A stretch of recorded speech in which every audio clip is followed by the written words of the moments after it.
Good evening! Horror and chaos be to you in the name of Runie. Now, Runetics, welcome one another as I shall welcome you. Hi, hi!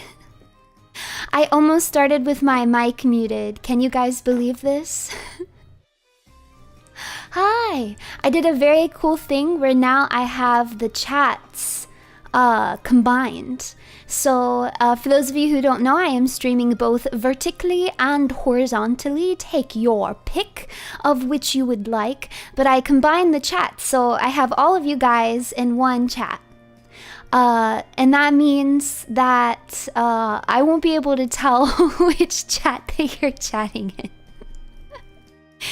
But I thought that that would make things a little easier on me. But yes, I stream here on the Runie channel. We stream in all dimensions. Like, one dimension just isn't enough to contain me. Like, I'm not like other people. I can't just stream in one dimension. You're in normal? Here's one thing that I think will be cool, and I'll say it a few times throughout the stream, is that as if you guys have both pulled up, you guys are going to be able to see all of the ships, right, that I've already ranked on the horizontal stream. But on the vertical stream, you're only going to see whatever I am currently ranking. And so I have a link at the very top of my shorts stream that says, hey, if you want to see everything that I've already ranked, click this link and go to my horizontal video. And this is my this is my clever little strategy to get people to come to the horizontal stream. See, here's my hope. Here's my hope. Yes, I'm double dimping. Is that if people come to this stream from the vertical one, they'll get to chat with all of my regular Runetics, my regular chatters. They'll get sucked into the community. They'll make friends. They'll want to talk more, and then they'll start coming to more streams. Hee hee hee hee. So if you guys want to do me a favor, wow, for those of you who are in the horizontal stream, if someone comes over and is like, hey, I'm from the vertical stream, give them a nice warm welcome. I love that you have both positive and negative classes for toxic relationships. Wow. Heck yeah, we're gonna go through all of these before we start ranking. Thursday already? Wait, no. A rare Wednesday, Runie? That's right. Thanks for sacrificing D&D night to hang out with us and yap on One Piece. Runie, we appreciate it a lot. That said, if Pudding and Sanji isn't your One Piece OTB, we have to throw hands, and that goes for all of you. You guys will see when we get to it. Just want to say, a family started watching live action One Piece and they find it entertaining. It's been an interesting experience explaining some stuff. Yeah, my mom watched Opla with me and she also thought it was cute, or she lied to me and said she thought it was cute. Either way, I'm happy.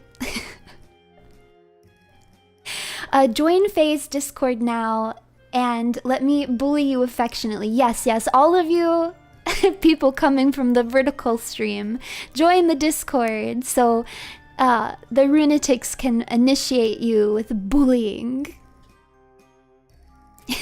Oprah sounds like alternate dimension Oprah.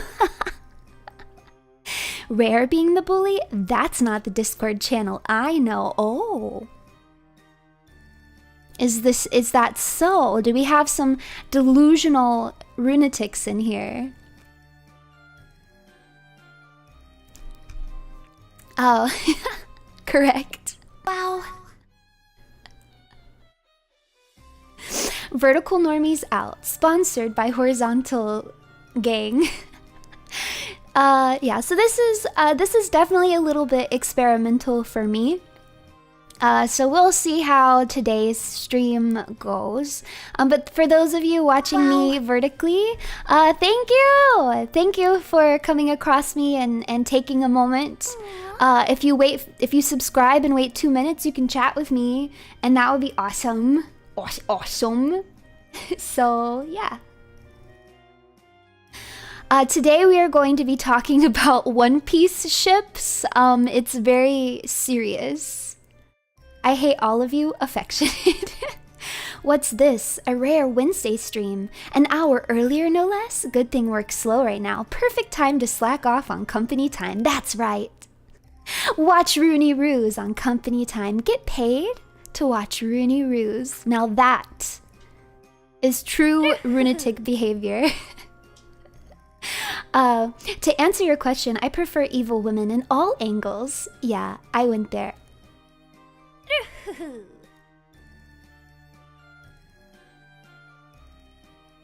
That is sexual harassment. Oh my goodness, Belle! Thank you so much for 10 gifted! Wow! Thank you, thank you, thank you! That means we get to sing the gifted membership song. I'll get my tambourine, hold on.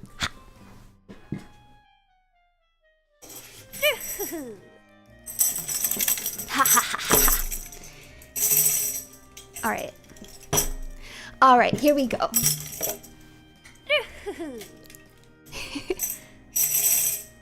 Gifted memberships, woo! Gifted memberships today! Gifted memberships today! Hooray!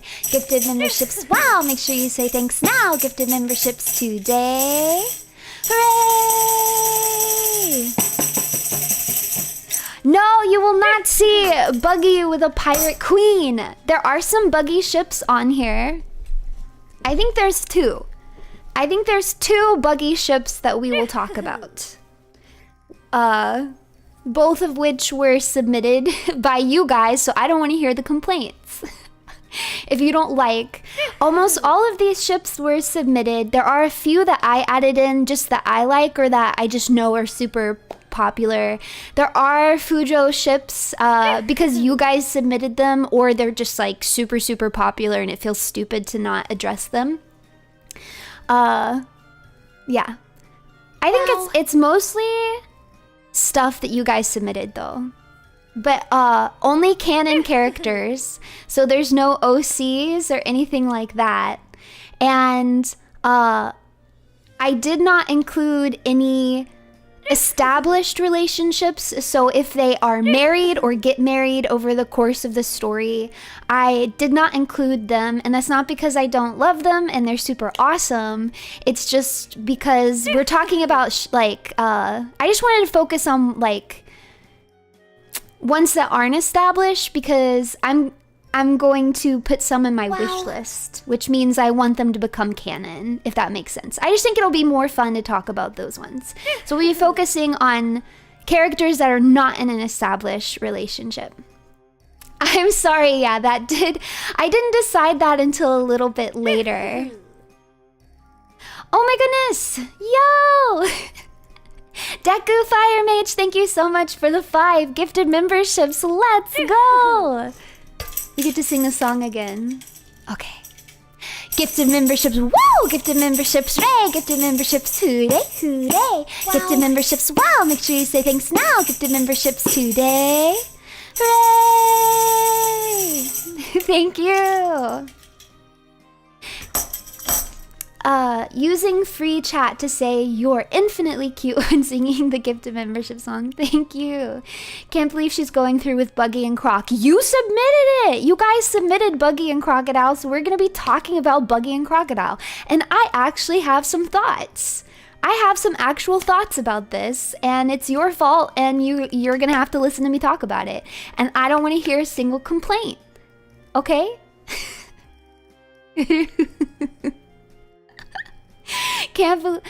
Clearly the queen is Robin. Why be jealous? That is not a ship that we are talking about. There are some ships that were put that I just felt like were a little too absurd, that it just didn't even feel worth it to talk about. So those have been deleted. We're not talking about him. Someone's trying to say Buggy and Robin. They've never even met each other. Craziness. Craziness, we're not talking about that. She wants that one comic about S-Croc to become true. I do! I want S-Croc to get the Bara Bara no Mi. I think it's a wonderful alternative because it could function somewhat similar to a Logia power. And we know that the Seraphim cannot successfully get a Logia power. So, Zoro and literally every woman who has ever touched a sword and Perona. I think what you mean is Zoro and swords. Which is probably the true ship. Wow. Clearly, I am the true king and prized ship. Sir Crocodile, pirate legend! I love you, Sir Crocodile. Mwah. Before we get into it though, I do want to go over my rankings. So if you're in the horizontal stream, you see them over here to my left. If you're in the shorts stream, then you'll see them at the bottom in the bottom left corner. But we're gonna start with wish list. If I put the couple in the wish list, this means that I want this to become canon. Like, I'm not saying that it will. This is not a prediction per se. This isn't like, I really think these two are going to end up together.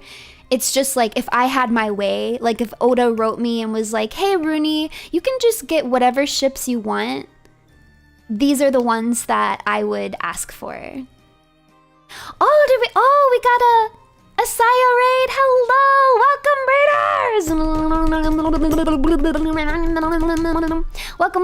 welcome. I hope you had a wonderful stream, Miss Saya. Yeah, if I kidnapped Oda, these would be the ships. Yeah, that is that is in fact, wow, the truth. Welcome, fireflies. I hope you had an awesome stream, Messiah. Welcome once again to everybody's shock and awe. I am talking about One Piece. I promise not every stream is a One Piece stream, but this one is. We are talking about One Piece today. Do you subscribe to the Croco Mama theory? I think I subscribe to the crocodile used to be a woman theory 100%. I feel like that's very, very likely to be the case, and there's kind of an abundance of evidence for that. I do not believe in the Croco Mom theory because the timeline doesn't really work out. So yes and no. The One Piece is real! Man, with the two chats combined, it's so fast. It's harder for me to keep up with it.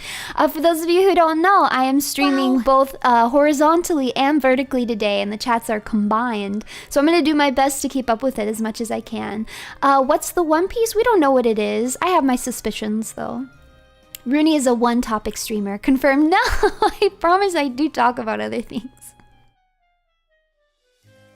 Truly, I do.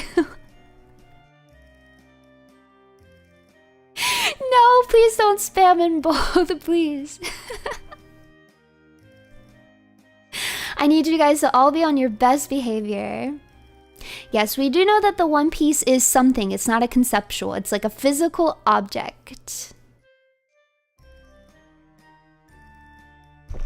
She says this, but every stream is a One Piece stream. That's not true. Yeah, see, sometimes I talk about coffee. Wow. Sometimes I talk about hack and slash video games. Man, I saw the wildest Femcroc theory on Twitter today, but it kind of has legs. I won't go into it too far because maybe spoilers, but man, I'm telling you, there's a lot of evidence for the female croc theories. I'm pretty solidly convinced. As in, I will be pretty surprised if that's not the case. Yes, I'm double streaming. But yeah, so wishlist are ships that I like. If it was up to me, I would make these canon, and that does mean that there cannot be overlap.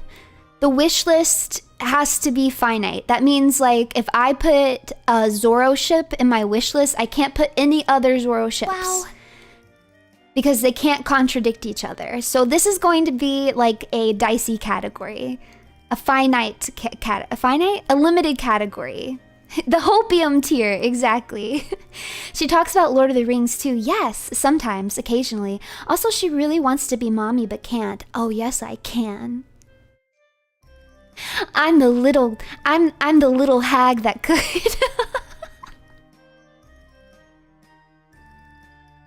I'm not gonna. I think I can. Wow. Evidence is non-existent. It's merely a ruse. Sure, Sir Crocodile, sure.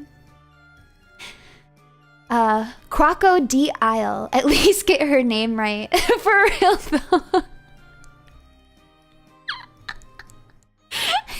Buggy D Clown. Crocodile.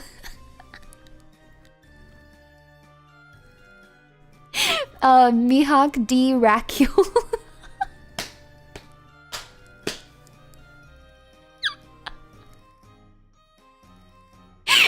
Yeah, go D Usopp.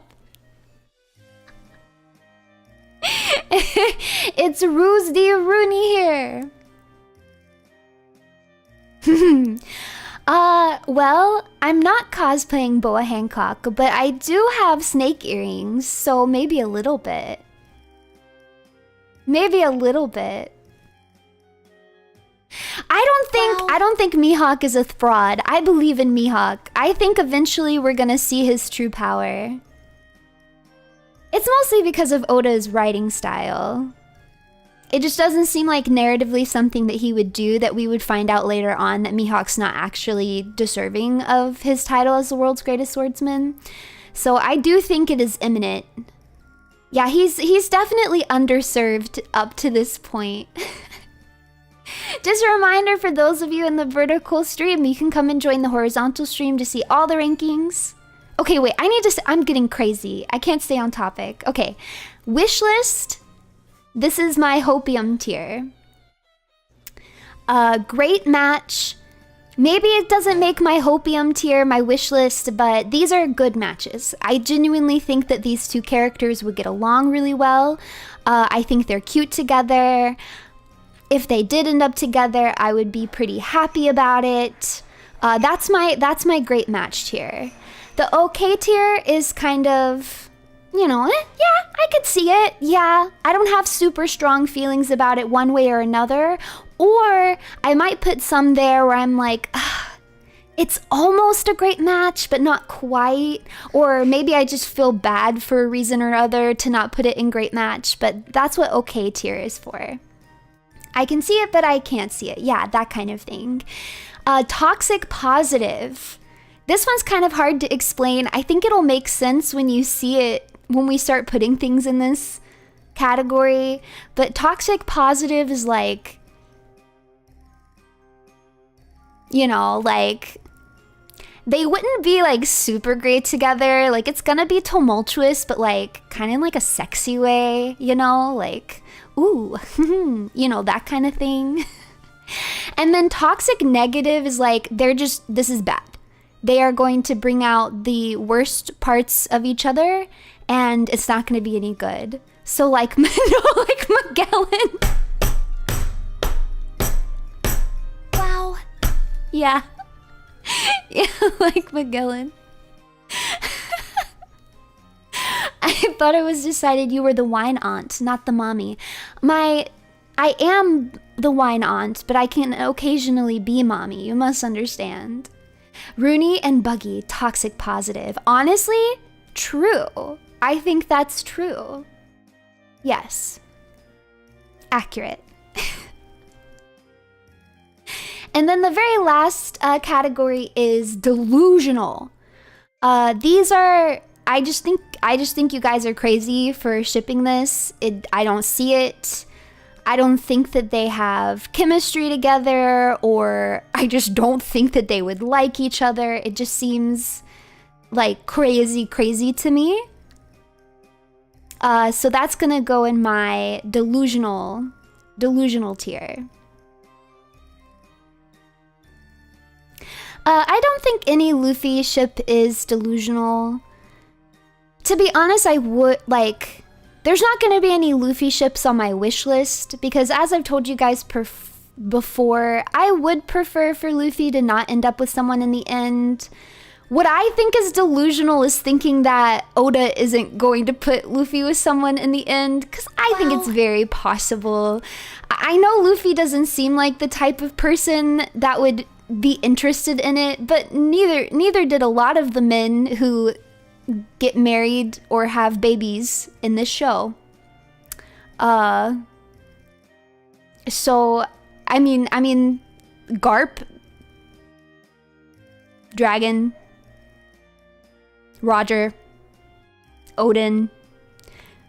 There's a lot of characters that kind of have that same, like, you just wouldn't think they'd be all that interested. So I don't think Luffy is safe. I would not be surprised that all of Luffy does end up with somebody at the end. I would prefer it to not happen, but I'm not gonna be adamant against it, because I think it's probably pretty likely. He's gonna get put in a relationship like Goku. I mean, yeah, I'm just preparing myself for that reality. The Devil Clan is weird that way.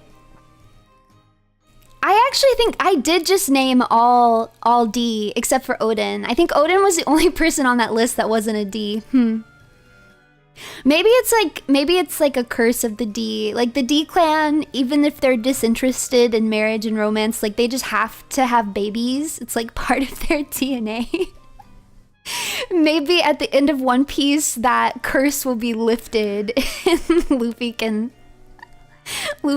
break it. Yeah, they got the D's have to they have the D. Is that what? Yeah, that's what Vegapunk was saying. That's Vegapunk's cutoff message.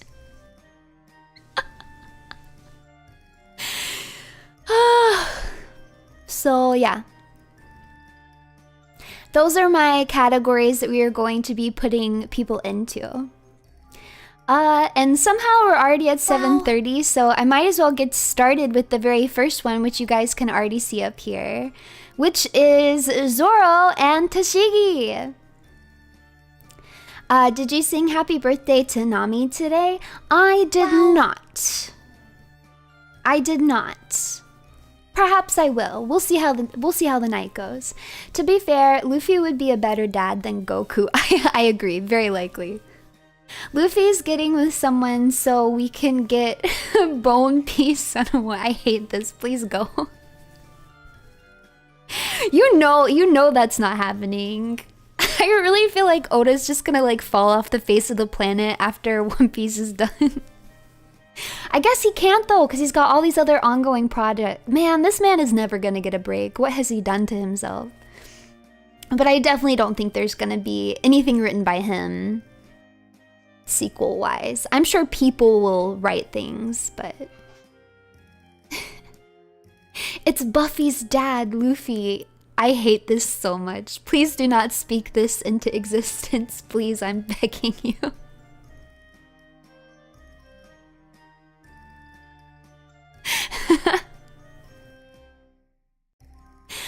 Okay. First up, Zoro and Tashigi. I would say when I was reading One Piece, this was probably the first coupling that I was like, oh, I could see them being really cute together. I mean, obviously, Tashigi reminds him of Kuina.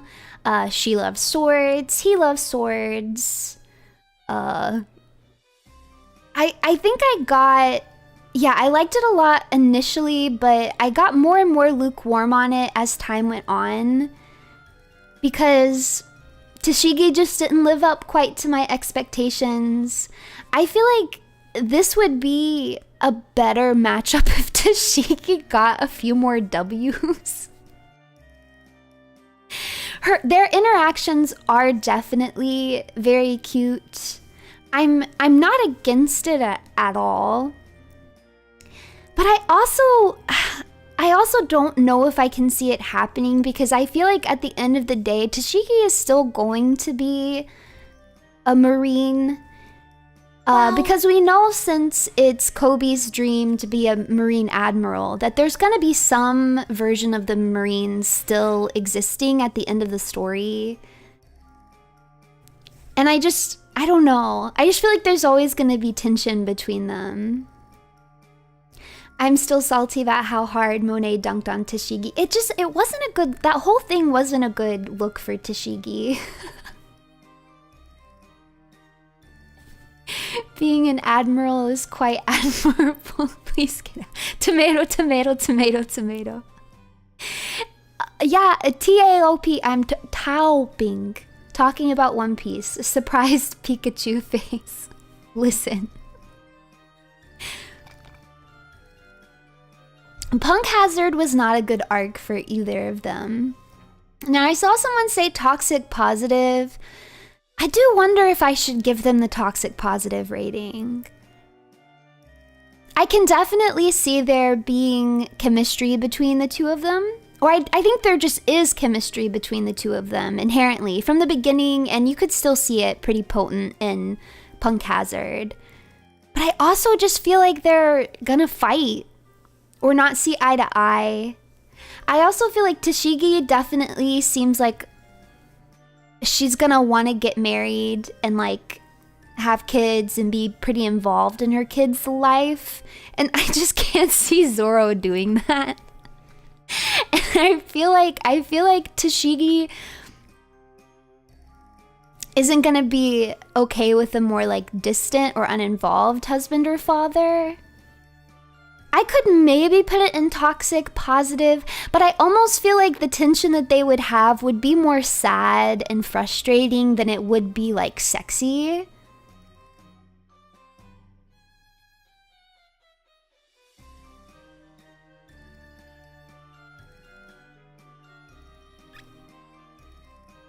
I don't know, this one is hard. I shouldn't have started off with a hard one.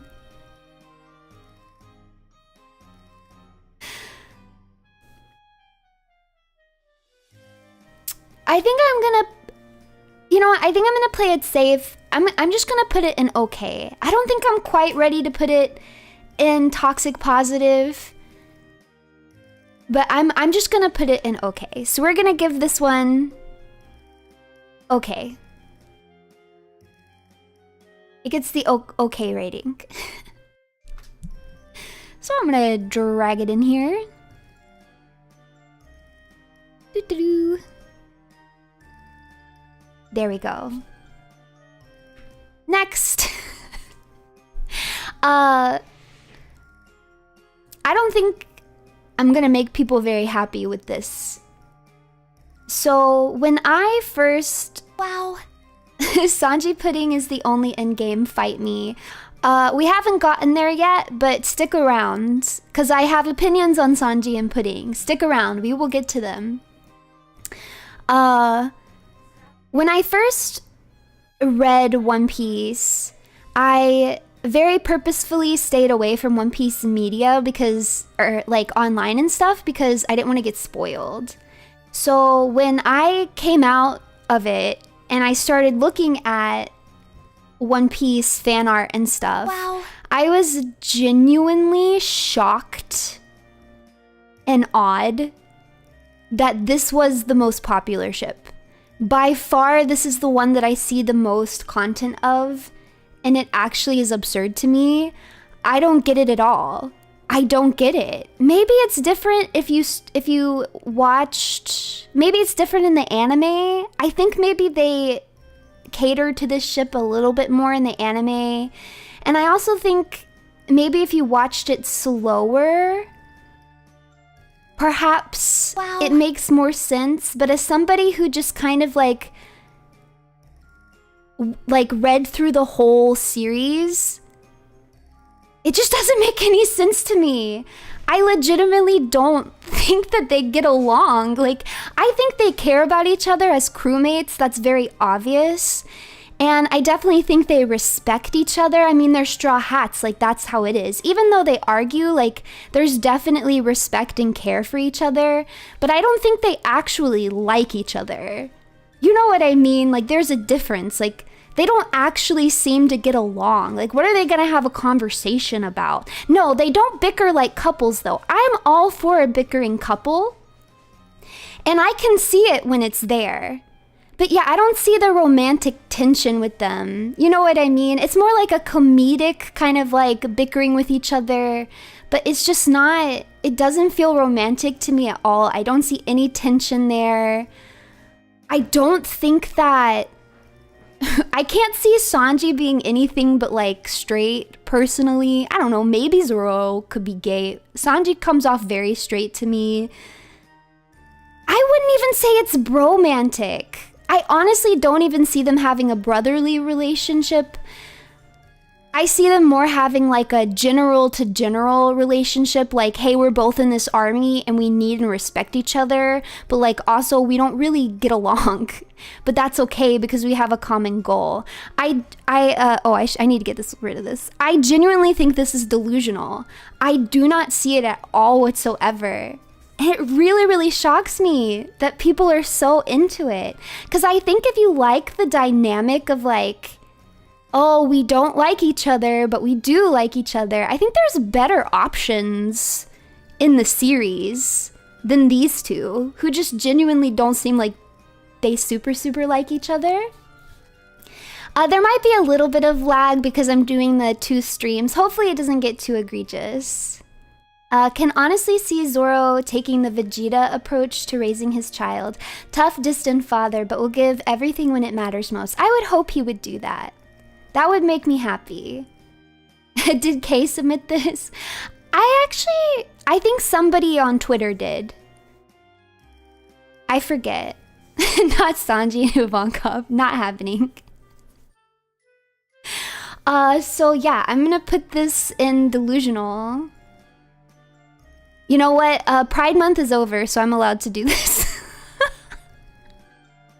Pride Month over. Sanji Zoro, absolutely delusional. You guys are crazy for this one.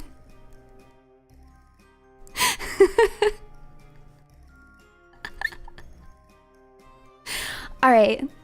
Next. Okay, someone submitted this one to me. I'm not gonna spend too long on this. I don't know why you submitted this. I don't see this at all. This one does not make any sense to me. I mean, they'd be hot together.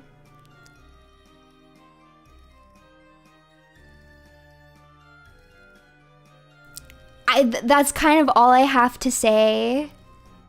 I've seen a little bit of ship art of them, but not really a lot. I don't know. This one just doesn't click with me. This one doesn't click with me. I'm gonna also say delusional. I'm sorry, it's not happening.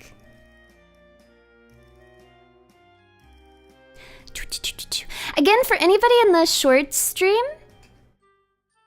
if you guys want to see all of the previous rankings, head on over to the link that's pinned. It'll take you to the horizontal stream. And then you can see everything that I've ranked so far.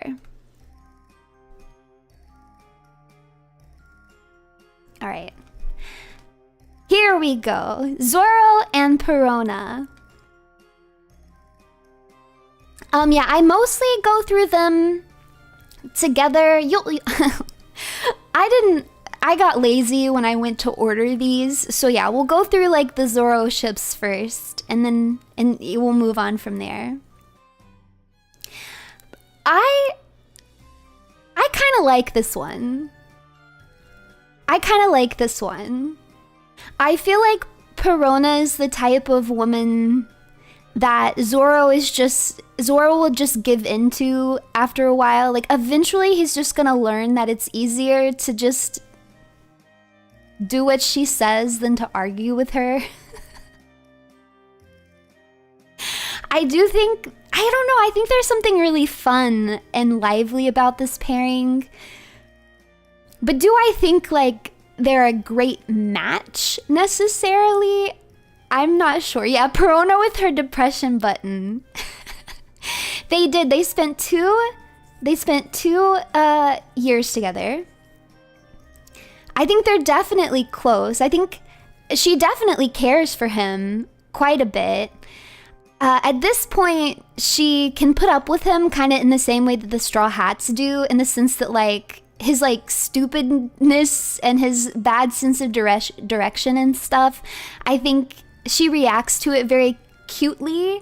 Like she's still gonna take care of him and feel bad for him and coddle him a little bit, but then she's also gonna be like, what the heck?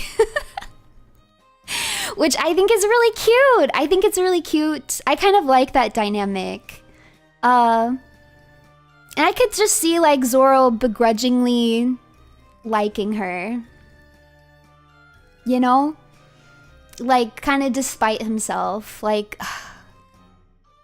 this woman again. Does that make sense? Okay, I think I'm seeing some mixed reactions. Some people like it and some people don't. I think Perona's ghost will do most of the heavy lifting. Maybe. Oh, this would be in your wish list. I think I might put this in toxic positive. Because as much as I think it would be a fun relationship and I'm kind of into it, like I'm not gonna lie, I'm into this. But I also don't know, like, would they really functionally would they really function that well together? I don't know. I do feel like they would bicker a good bit, but like in the good way. I think in the good way. I think I'm gonna put them in toxic positive, maybe. I'm thinking toxic positive.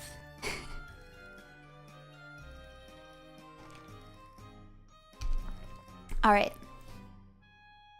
And we have our first toxic positive.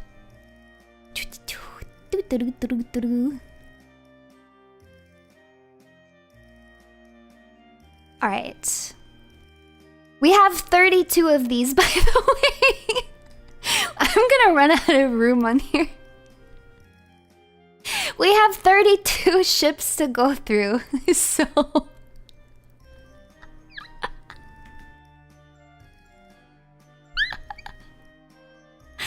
Okay, nobody submitted this one, but I put it on here for a reason. Because, as you all know, in this modern day of anime and manga, there's always gonna be Fujo ships, right? The male characters are always going to get shipped. I put this one on here because if you had asked me when I finished the manga, what's the gay ship? Like, what is the ship that all the Fujoshi are going crazy for? I would have said this one. I would have put money. I literally would have put money that it was this ship. I'm so shocked. I'm still so shocked that it was Zoro and Sanji. Like, I just don't know where people are getting that. Now, personally, I don't really ship it. Like, I wouldn't say I'm into it at all. But yeah, at least it's more believable than Zoro and Sanji, though. Like, they actually get along with each other. They actually have intimacy with each other and skinship. Like, I can, like, if you're gonna make them gay, like, this is the one that makes sense to me, not Zoro and Sanji. I'm gonna put it in the okay tier. Cause like if you come to me and you're like, this is my One Piece ship, I think they're in love, I'm not gonna be like, you're crazy for that. You know what I mean? Personally, I don't ship it, but I think this one's okay. Does that make sense? I think it's okay. It gets the pass for me. Wow. Fujos love enemies, rivals into lovers. I like enemy rivals into lovers. I do. I also do. But I just don't see it with them. They still have to have like, I feel like the characters have to have chemistry. Does that make sense? I don't know. Maybe I'm crazy. Maybe I'm the crazy one. And that's true. They're not really enemies. They just don't get along. They just don't get along.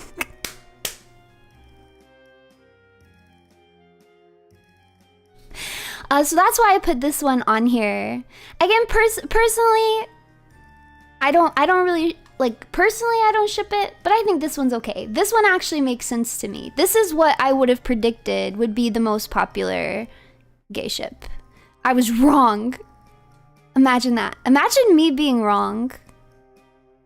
I know it's really hard.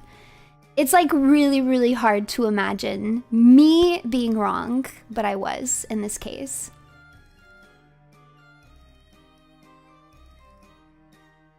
All right. Next. Zoro and Hiori. I do think this one is likely to happen. Cause okay, here's the thing, is I think Hiori is like, I think she's the like quintessential One Piece wife, in the sense that I think she's just down for Zoro and she's like, this man, I'm gonna marry this man and I'm gonna have his babies and I don't really care what he does. He can screw off and go be a pirate and sail around. That's fine. Cool, sweet, let's go. You know what I mean? Like, I feel like she matches Oda's wife writing style pretty well. I do kind of feel bad for her because I do feel like Zoro kind of snuffed her. Like, he was like, did not seem interested. And that's what I think is hurting this ship, because as far as chemistry goes, I think he has more chemistry with Tashigi than he has with her. But I think she would be happier with Zoro than Tashigi would. Does that make any sense? That's crazy. You say that like she wouldn't hunt him down. I think she would be very aggressive to like get the marriage and get the babies. But after that, I think she'd be like, yeah, come see me once a year. What if 2 wives? No, unacceptable, will not happen. But yeah, I didn't really feel the chemistry with them.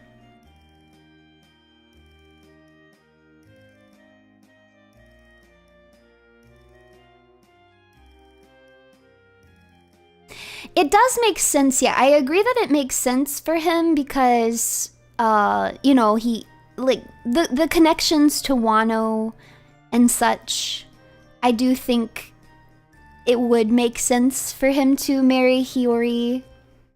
And keep Inma, you know, like within the family.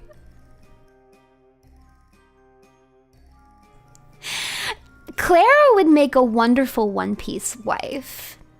Honestly, Clara should just marry marry a pirate. That's what she really wants. And she doesn't want kids, so she's not at risk of dying. Like, if she has kids, then she'll die. But as long as she doesn't have kids, she's safe. She'll be like Shaki with Rayleigh. Yeah, wait, she should just marry Brooke. What the heck? Clara, what are you doing? Go marry Brooke, man. He's also a musician. Like, this is perfect. Clara wants the skeletons at the bottom of the sea. Why not Brooke, man? Clara and Brooke, that's wish list. I think they're a match made in heaven. Honestly, I can't think of a single like The reason, yeah, they're like perfect. It's a perfect match.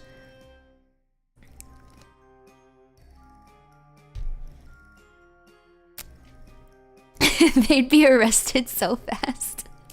One Piece and Phase ships win. That's so cringe. I'm not doing it. I refuse. I refuse to do it. Officer, she's shipping her coworkers with anime skeletons again. Shut up, shut up, shut up, shut up. Wow. Artists, you know what to do. Yes, please. Please. My favorite Zoro ship is him with Reese peanut butter cups. What? Why? I don't understand that. I think at the end of the day, I'm just gonna give this an okay rating. I hate to be so... I feel like I'm gonna need to make these smaller. You know what? We have a lot of these to get through. We're gonna have to start making these smaller. Oh. Okay. But yeah, I'm gonna put them in okay, cause I feel like, yeah. Poor Shorts viewers? No, it's not poor Shorts viewers. Hello, Shorts viewers. Here's my incremental reminder that if you'd like to see all of the past rankings, so everything that I've ranked so far, come on over to the horizontal stream. There is a link pinned at the very top of the chat. And if you come in, say hello. Be like, hey, I'm from the verticals, from the short stream. And people will give you a warm welcome. They'll be like, oh my god, hi, awesome, welcome. Runie heart, Runie heart, whatever that emote's called. Hello. The late time threw me off. How's it going? It's going good. You haven't missed too awful much. A warm welcome, sure. Yes, it will be a warm welcome. I always thought Runie was short. Hey, what the heck? I was in vertical. Hello, welcome! Welcome, welcome, welcome, welcome! There was a horizontal stream all along, that's correct. What about diagonal viewers? We don't talk about diagonal viewers. We don't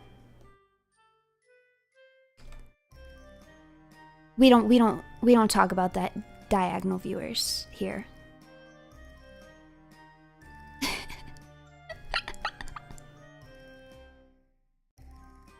All right. Dun dun dun dun dun.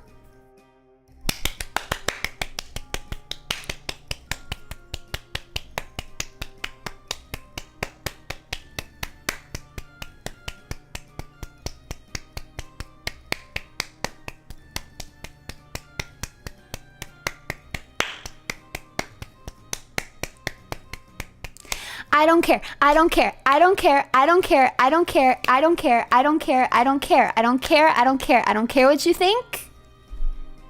I think they're in love. And it is absolutely on my wish list. I think they make sense together. They're besties. They're friends. Yeah, Pride Month, you're back on. Pride Month, back on. They get along. They're so cute together. I feel like I could just see them. The blue one is Vivi. Do not say no. I don't care. I don't care. I don't care. I'm sorry. Am I delusional? I don't care anymore. I don't care anymore. Let me be lost in my delusions. Is this what bestie means? It's different though. It's different though. Like, I get bestie from Robin and Nami. Robin and Nami, bestie. Vivi and Nami, they're in love. They're in love. And they just look right together. Need I remind you that orange and blue are complementary colors? So like the colors like work with each other or whatever. Happy birthday, Nami! Happy birthday to you. Happy birthday to you. Happy birthday, dear Nami. Happy birthday to you. I feel like Runie is self-inserting here, but who? You'll never know. You'll never know. You'll never know. You'll never know. But I could just see them having a really cute life together. Cause listen, when they drain the sea, man, and they uncover all of the continents sunk under the ocean, and they start reestablishing all of these kingdoms, like Vivi's gonna need to tour around and represent Alabasta, and who better to take her than Nami, who's mapped the entire world, man.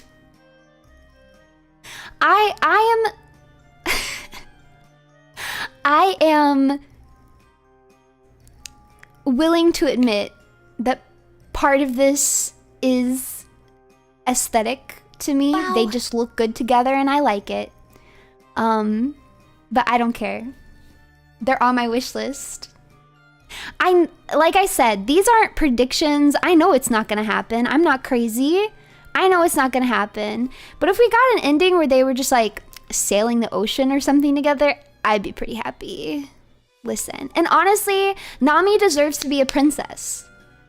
Sit here and tell me that Nami does not deserve to be a princess. Stop trying to guess. Stop trying to guess. I am starting to understand why she was so adamant she had orange hair. That's not... Shut up, shut up, shut up. Oda needs to lurk. Oda needs to take notes from me. I am Cupid. I know what I'm talking about. Nami does deserve to be a princess. Oh, I actually haven't heard the Nami is a princess theory. That's true. We don't know her birth parents yet. I have not heard this theory. I'll have to look into that. That is very interesting to me. Nami would rob the treasury. No, she wouldn't. Nami wouldn't rob Vivi. I mean, I think she would use the funds. But she would do it legally. Am I sure? I'm like 60% sure? I think that's good enough. Yeah, it's not cat burglary, it's taxes. Yeah, it's taxes.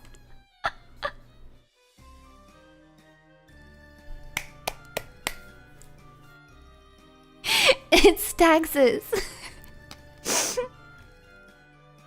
Nami X Gold is the true OTP of One Piece. I do think that Nami's very likely to end up with nobody at the end of the series. I think it's relatively likely. Imagine the tax rate if Nami were queen. I would give her all of my money. We have to stop this. No, let it happen. Let it happen. Are you sure you aren't wishing to be Nami here? You'll never know. You'll never know. Anyways, I love Vivi and I love Nami, and I think they should love each other. I have spoken, and therefore it is truth. Now here's an interesting one. Vivi and Luffy.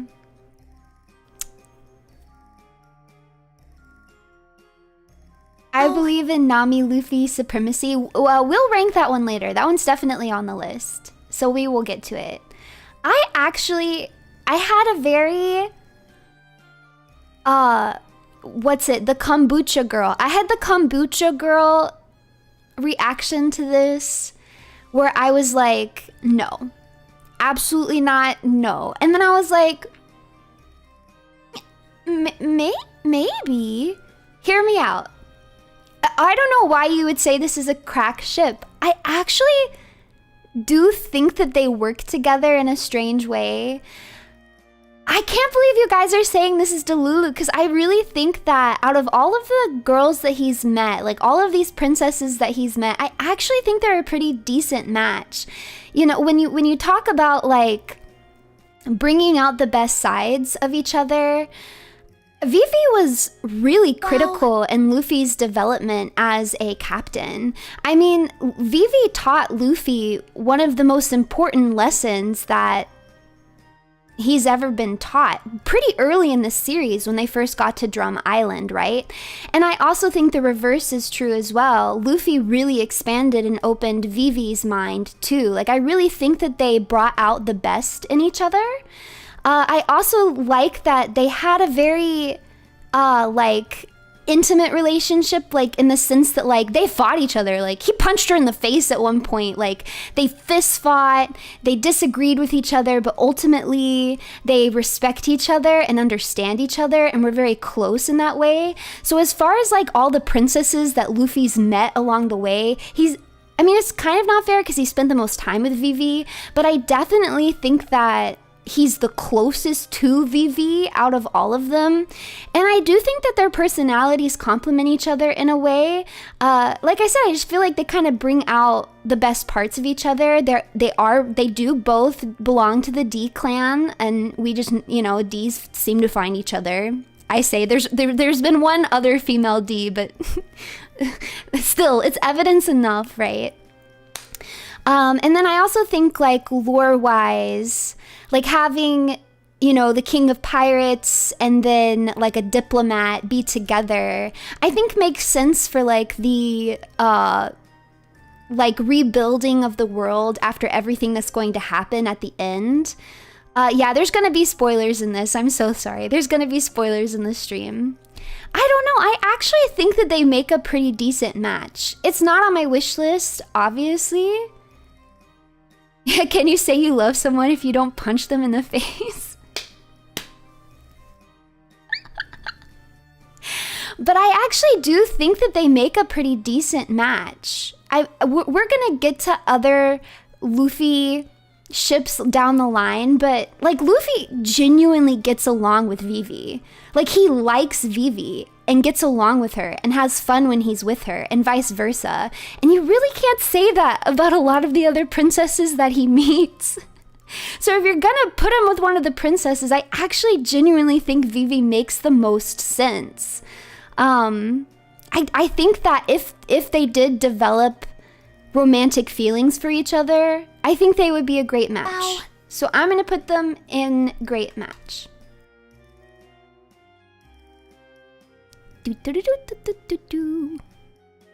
Should I make it smaller?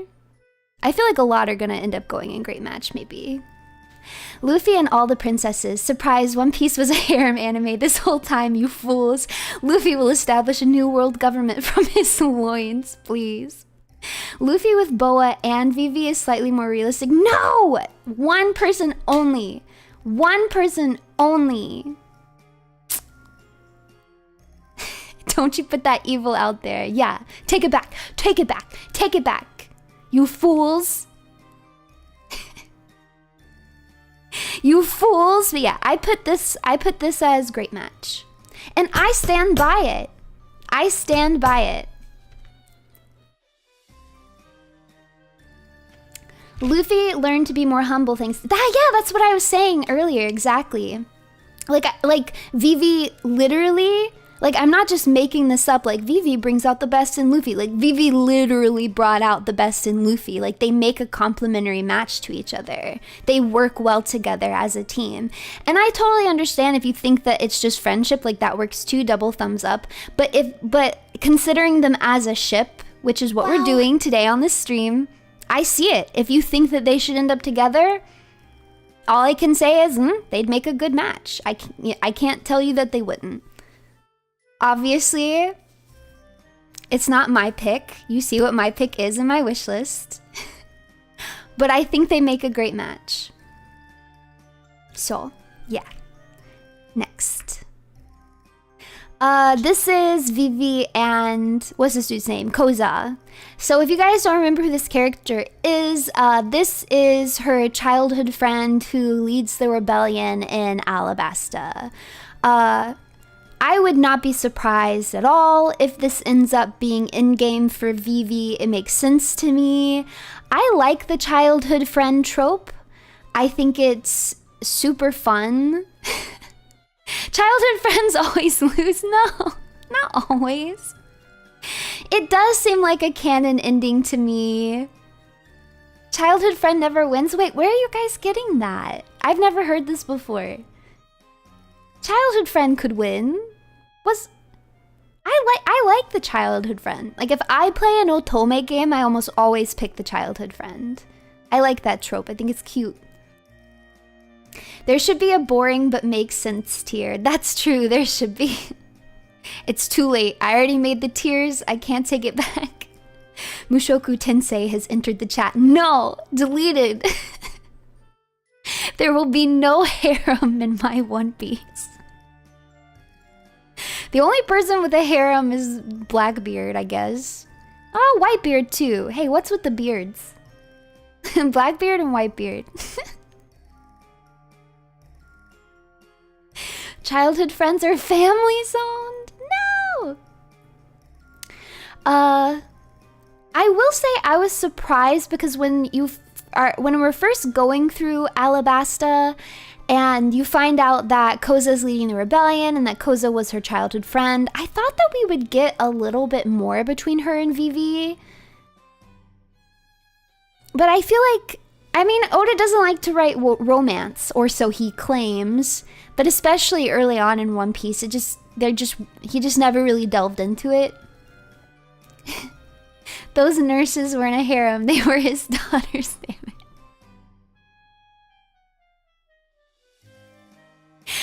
Were they? I never heard him call them his daughters. But maybe he did and I missed it. I don't know. I'm kind of torn between putting... Yeah, maybe I'll put okay. I don't have super strong feelings on this. I think it's likely that they'll end up together. It does make sense to me. I like the childhood friends trope. Like I'm fine with it. I feel like this is very non-offensive ship to me. This is fine.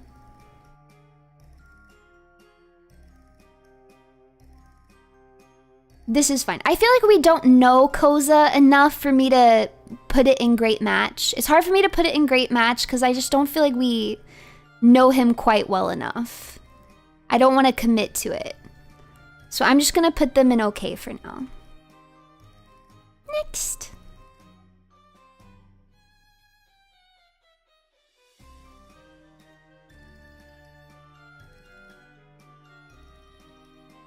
We're not playing games here. We're not playing games here. This is on my wish list. This better happen. I think it's basically canon. I mean, in Opla, they made them kiss. I don't think it's boring. I don't think it's boring. I don't think it's boring at all. I think they're in love and I think they're perfect for each other. I think it's very romantic and sweet. And I can't wait for them to meet each other. And for Usopp to be like, I became a brave pirate of the sea. And for Kaya to be like, I became a doctor. And they realized their dreams. And then they live together happily ever after. And it's cute and it's adorable. I will actually be very upset if this does not end up canon. Do some of you guys not know who this is? This is Kaya. This is Usopp's childhood friend that was sick, and this is the one that Captain Kuro tried to kill. Boring but wishlisted, just like my stream cart. What? Oh, my Steam cart. Why are you buying boring games, you fool? Stupid. Stop buying boring games, huh? That's your fault. You think I'm gonna feel bad for you? Get out of here. Vanilla is the most popular flavor for a reason. Vanilla is my favorite, one of my favorite. I think sometimes I might say something different. As of right now, vanilla is my favorite flavor of ice cream. Call me stupid again. I wasn't even talking to you, but it sounds like you want to be called stupid. So, sure, fine. You can be stupid too. Sorry, my cat's standing in front of my phone. Very normie opinion on ice cream? I don't feel like that's normie. I feel like chocolate is normie, right? Man, I love ice cream. Ooh, right now I have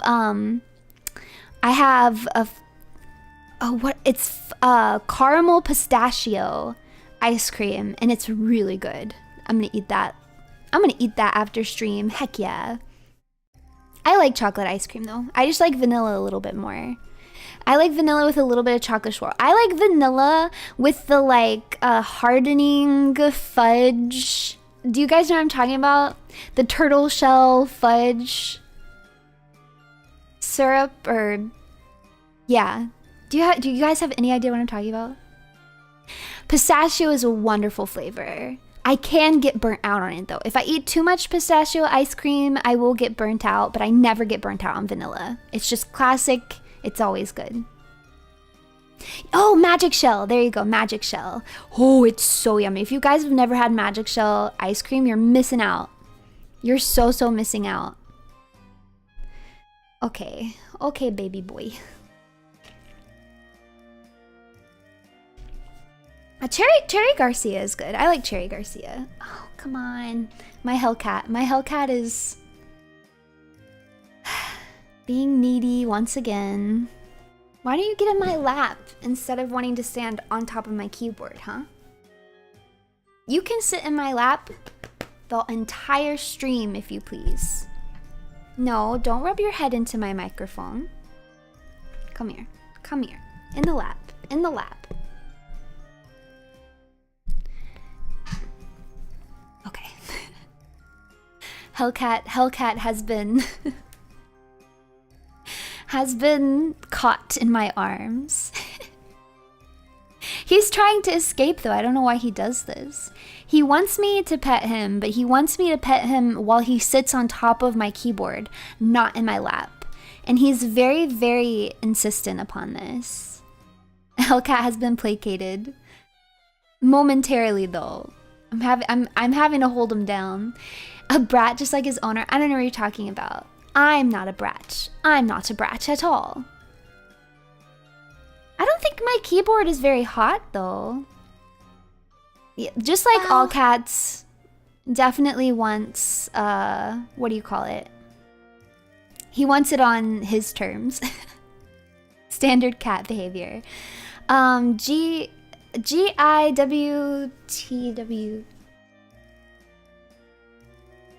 Oh gosh, I wish that were me. I remember this, you guys have already taught me that. My memory is so stellar. Oh, I forgot that you guys get a Wheel of Weeb. Because we got a raid earlier. If you guys are on the vertical stream, you won't be able to see the Wheel of Weeb. I'm very sorry. But every time I get a raid here on the channel, I then will spin something called the Wheel of Weeb, where I either get to call you stupid or you guys get to make me say something embarrassing. So we're gonna go ahead and give that wheel a little itsy bitsy a little spin. Are you guys ready to spin the wheel of Weeb?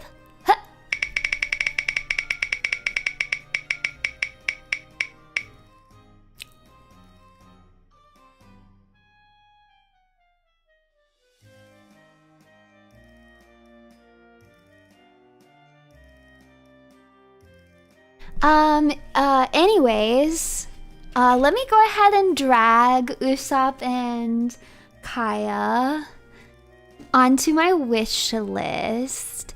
And then, whoo, we really gotta get going. I have 32 of these. Whoo, we gotta get going. I mean, if we don't hurry, we don't have time for any distractions, okay? We just, unfortunately, no shenanigans. We just gotta keep going.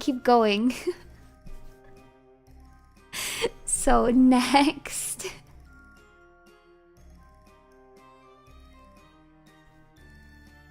It's Tristan and Choppa. Boku wa Doctor Tony Choppa. Why are you? Don't boo me.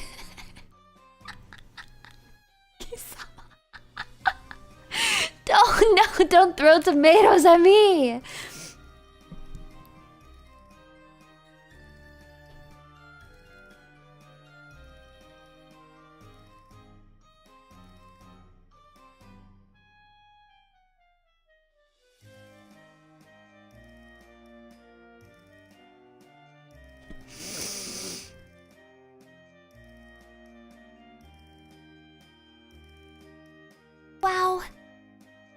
If you don't say it, then 50 points in exchange. No way! I'm gonna say it.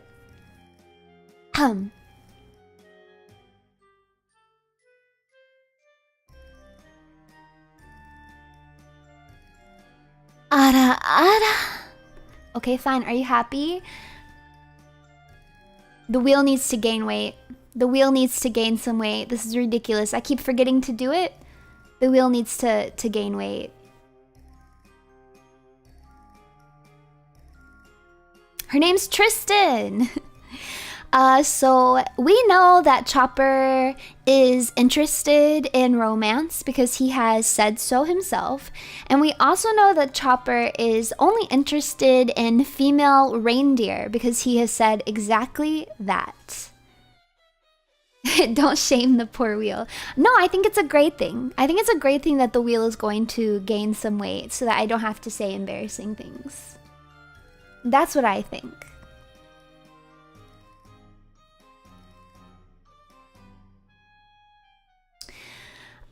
So I really think that they work well together too because Chopper is a doctor and Tristan is a nurse. So I feel like this makes sense to me. Oh my goodness, how Cap weighs. Could you guys hear him? He was like purring right into the mic. I don't know if my mic picked that up or not.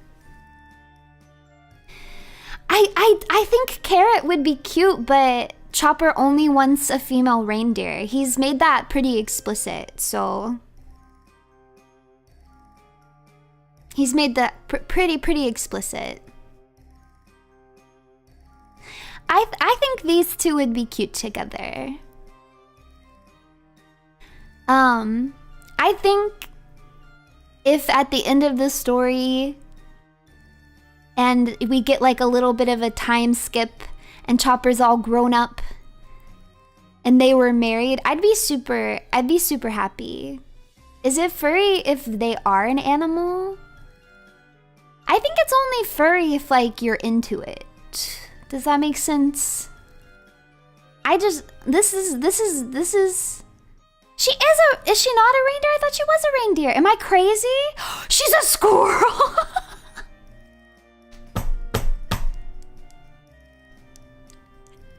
What? I thought she was a reindeer this whole time. Milky's the reindeer?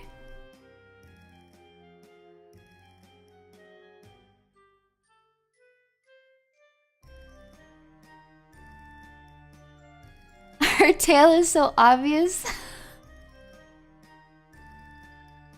I don't remember that she had a tail.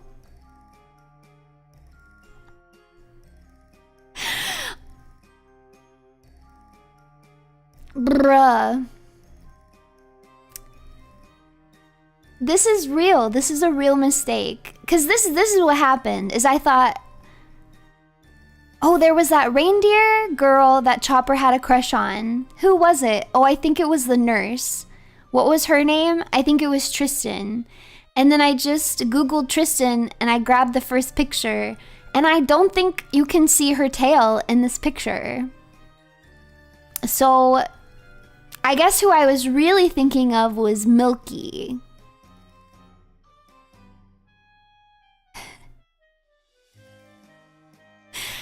If I had seen the tail, I would have realized. Man, I'm gonna need to see your One Piece crack ship license. Well, I agree with you. I agree with you now that it's a crack ship. It's never gonna happen. Because Chopper's gonna end up with a reindeer. It's just how it is. Okay, so Milky is the reindeer mink. Okay. I just got them mixed up. Hold on. I can fix this. I can fix this. Believe in me. Oh, why do I not remember this girl at all? Oh, she's cute though. Okay. Hold on, hold on. I'm fixing it, I'm fixing it. Do you believe me? Okay. And then let me go up here. Go away. And we'll replace you with Choppa. And then we're gonna save this as... Save, yes. Boom.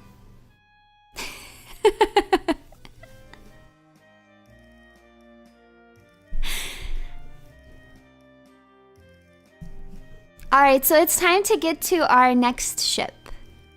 No stalling, we've gotta hurry. Okay, so the next ship is clearly the only obvious choice here. Chopper and Milky. Squirrel? What squirrel? Of course there wouldn't be a squirrel there. Why would there be a squirrel there? That doesn't make any sense. Chopper's a reindeer. He wants a reindeer woman. He said this explicitly. Tristan, rest in peace, okay? Please do not come in here with Milky's Milkies. Please do not. Not Milky's Milkies. Yeah, there was no squirrel in chat. There was never any squirrel. No, now more people are saying it. I've brought this upon myself. I actually do think that some female deer can have the antlers. Dog just ran off because you said squirrel. Squirrel! I'm an enemy to all dogs. Alright. Wishlist. I think this is cute, and I want it to happen. I wish this for Chopper. Chopper deserves love. Okay. There we go. My wish list grows strong.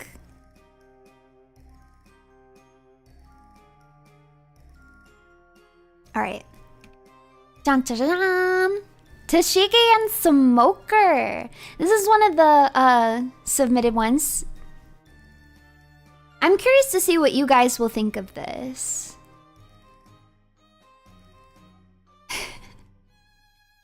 I don't think...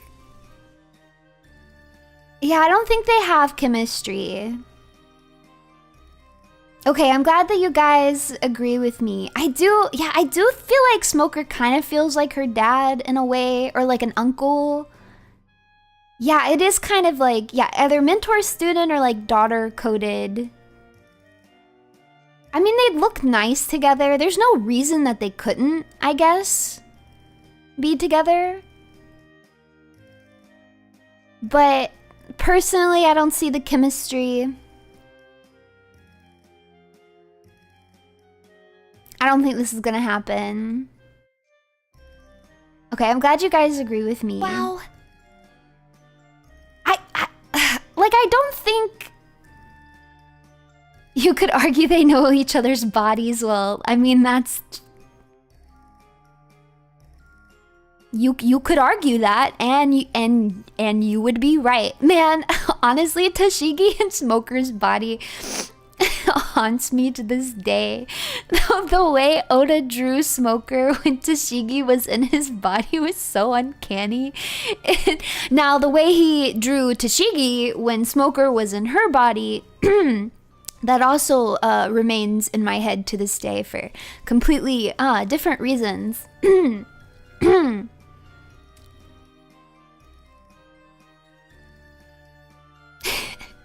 Frankie and Chopper's body is the nightmare fuel. No, I liked Frankie and Chopper's body. I thought it was cute. Robin didn't though. She was so mad. She's like, never speak with Chopper's body again. She was not having it. I don't know if you can say Smoker stayed professional. I think undressing, like he literally got into Tashigi's body and was like, I'm taking off this shirt like immediately. I don't know know if you could say that's professional.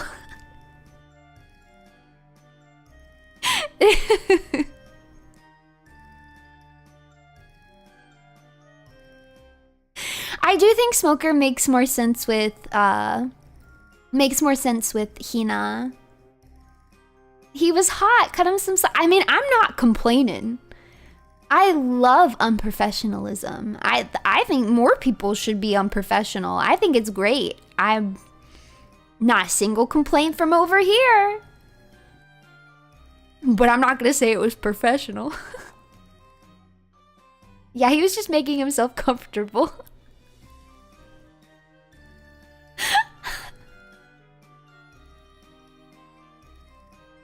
That's exactly what we're talking about. Smoker and Tashigi switched bodies at one point. During Punk Hazard. You know, I wish I had made another category, because I don't know if I want to necessarily put it in delusional.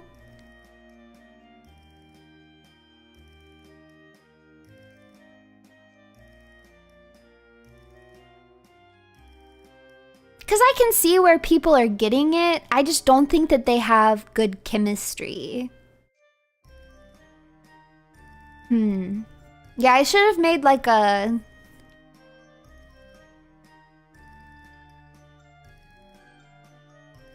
Yeah, it's like barely okay. Okay, this is what I'm gonna do. I'm gonna put it in okay officially. But I'm gonna put it like at the very bottom of okay. Like over... Oops. Oh man. Hold on. I'm gonna have to drag it down. It's gonna be at the very bottom of okay.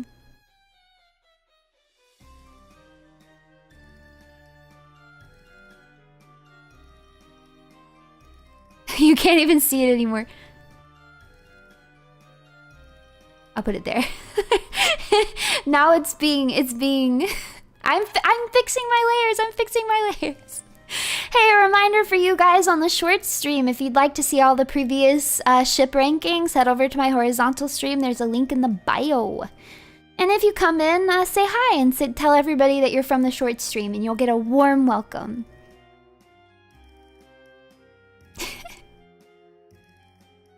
Maybe toxic for the boss subordinate bit? I don't think that's particularly toxic.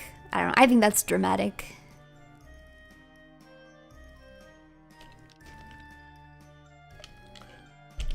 A short stream. It will be a warm welcome.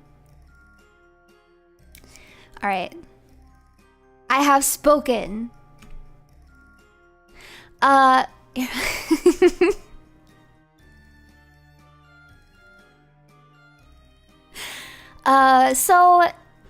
This one comes about because of Punk Hazard. And also because Nami is pretty notorious for having a weakness for marine women. So that's kind of the... I know, I see a decent amount of this ship going around. I don't think it's delusional. I definitely don't. I can see why people like it. They both really care about children, so they have something in common. And then Nami did make like a really cute blushy face when she was thinking about Tashigi. So I can see where people are getting it. A lot of people like children. That's true. But it's just something that they connected over. Wow. Even Nami wouldn't stoop this low? What are you talking? That's some Tashigi hatred. Yeah, her mom was her adoptive mom was an ex-Marine. That's why she has a weakness for marine women. Unmedicated delusions. I really don't think it's delusional. I don't particularly ship it. You guys know my preference already. But I can see where they're coming from.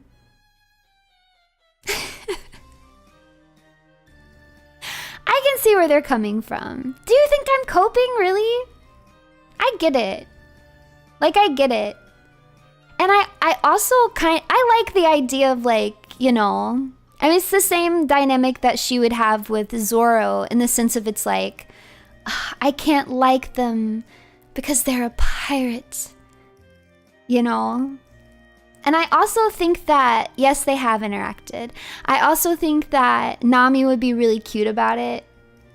Because I think Nami would be very forward, you know? And I think she would be like the teasing type of girlfriend, which I think works pretty well with Tashigi. I think that kind of dynamic actually works better than what she would have with Zoro. Weakness to Marine? Why are we talking about Sakana? Not Sakana! I'm genuinely surprised that you guys hate this one. Isn't one of Nami's standards being stronger than Luffy? I don't know. Where are you guys getting that from? Some of the Tashigi and Nami fan art is hella cute. It is! It's very, very cute. I think it's very cute. Okay, now some of you guys are being delusional in my chat right now. Some of you guys are being delusional in my chat.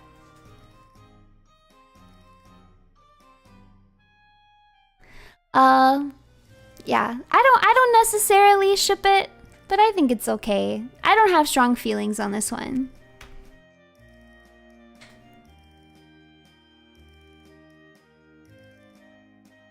They do talk in Punk Hazard.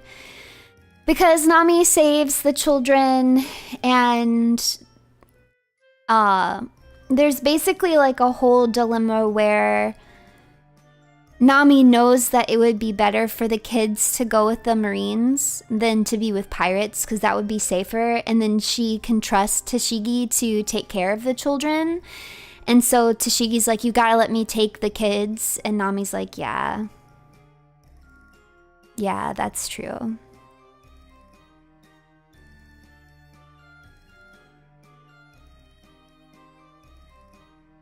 Yeah, oh yeah, and I forgot that Tashigi, like, apologizes about the Marines.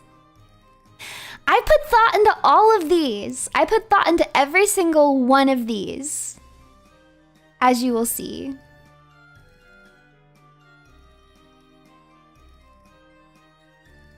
But yeah, I think it's okay. I can see why people ship it. If you guys are complaining about them having one interaction, you guys must be new to shipping culture. That's all it takes, babes. That's all it takes for people to like a ship. That's it, man. Sometimes characters don't even have to interact and people will ship them together. It happens. All right, next. Now this is hot off the presses. Hot off the press.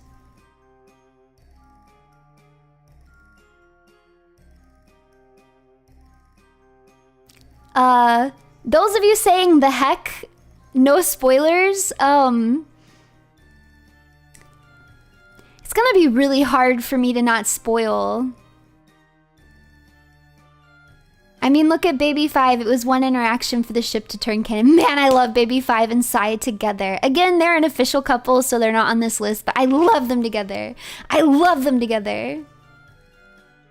But yeah, they did kind of meet one time and they were like, let's get married. Wow. Yeah, if I'm not going to spoil things, then... Wow, you say that but deny Buggy and Robin. Because that one doesn't make any sense and they've never met each other. Get out of here. You're just saying this to upset me. Wow. To see Lucci shippers confused out of their minds. Actually, I'm into this. I've been won over. I would defend myself if I was allowed to... spoil things.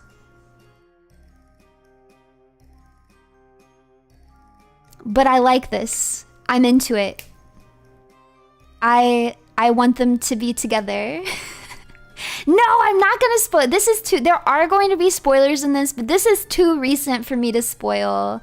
This in itself is already a spoiler. I don't want to be too crazy with spoilers, so I'm just gonna leave it there.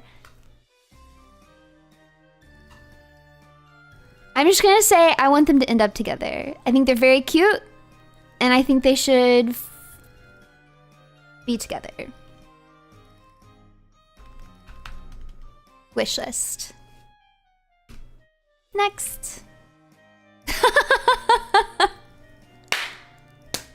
Now, one of you put this, so I don't want to hear complaints, okay? You put this on here. So the ship name for this is Shuggy, which I actually really like. As far as ship name goes, god tier ship name. Shuggy, like that just makes sense to me. I can see where people are I can see where you guys are being ridiculous. I can see where people are coming with this. It's okay. It's similar to the Zoro and Sanji dynamic, where it's like, but it's one-sided, of course. So it's like Buggy like, oh, I hate Shanks. I hate you, Shanks. Ooh, we're gonna fight and we're gonna argue. But clearly they both really care about each other. They were childhood friends. They're physically intimate with each other, as in like they will touch each other, they'll put their arms around each other. They spent a huge majority of their, I guess maybe not majority now because they've been separated for like 20 years, but they spent almost half of their lives together. I can see where people are coming for with this. However, I think this is toxic negative. This is never going to work. It's never going to work. It's not going to be good. If I just concede that they're in love with each other, it's never going to work because Buggy has too much resentment and they bring out the worst in each other.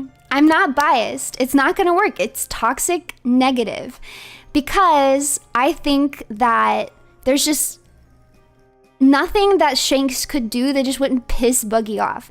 Like if Shanks is really nice to Buggy, it's just gonna make him mad and he's just gonna feel bad about it.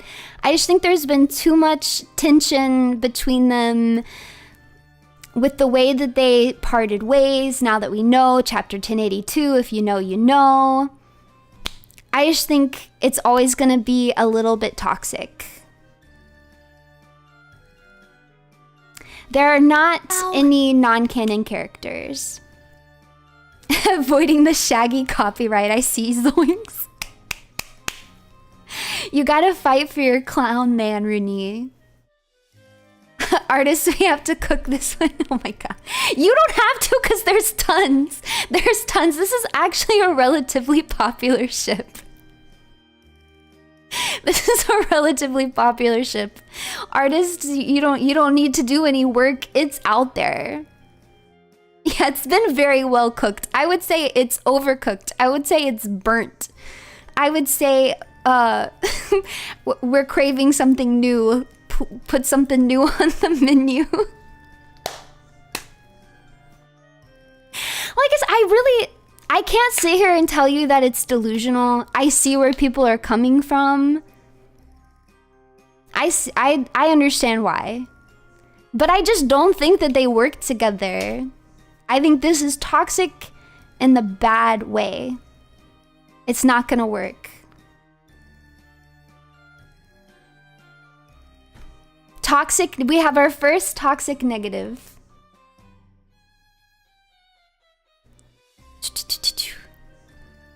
Over here. I'm so sorry, Shuggy. shout out to pour one out for Shuggy.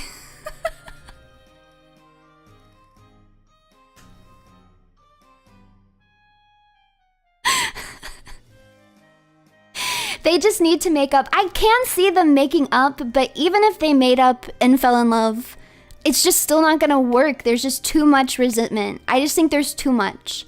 And then, like, even if they do, like, let's say they make up and then they get together, you guys also have to remember, now they're going to regret the 20 years that they spent apart. And Buggy's gonna blame Shanks for it because he's Buggy. And he's self-censored and he likes to blame other people for his problems. So he's just gonna blame Shanks for the time that they lost. You know what I mean? Whether he's right or wrong, it doesn't matter. And Shanks isn't gonna fight him on it. Maybe he would. He's really mellowed out in his older age. Maybe if he got back to his childish self. No, it's not gonna work. I'm sticking my ground. It's toxic negative. Please stop. You guys put these on here, and so I had to take them seriously. Buggy sounds like a loser. You would think, but he doesn't do anything but win, babes. All he does is win, win, win, no matter what. I hate to break it to you. I just found the Shuggy meme of Luffy yelling, "Did you pay my father?" I'm exiting. I am exiting. It's time. It's time to move on. I love you, Buggy D Clown. I love you. Okay. This one, I actually don't think anybody said, but this is also a very, very popular ship, so it felt weird to not put it on there. I see a lot of these two. Yeah. Especially after Opla. Have they even interacted? Are you insane right now? Are you insane? Are you crazy? Are you crazy? Have you lost your mind? Yes, have they even fought? I want to smack all of you. No, some of you guys are just being ridiculous. Yes, they've interacted, you fools.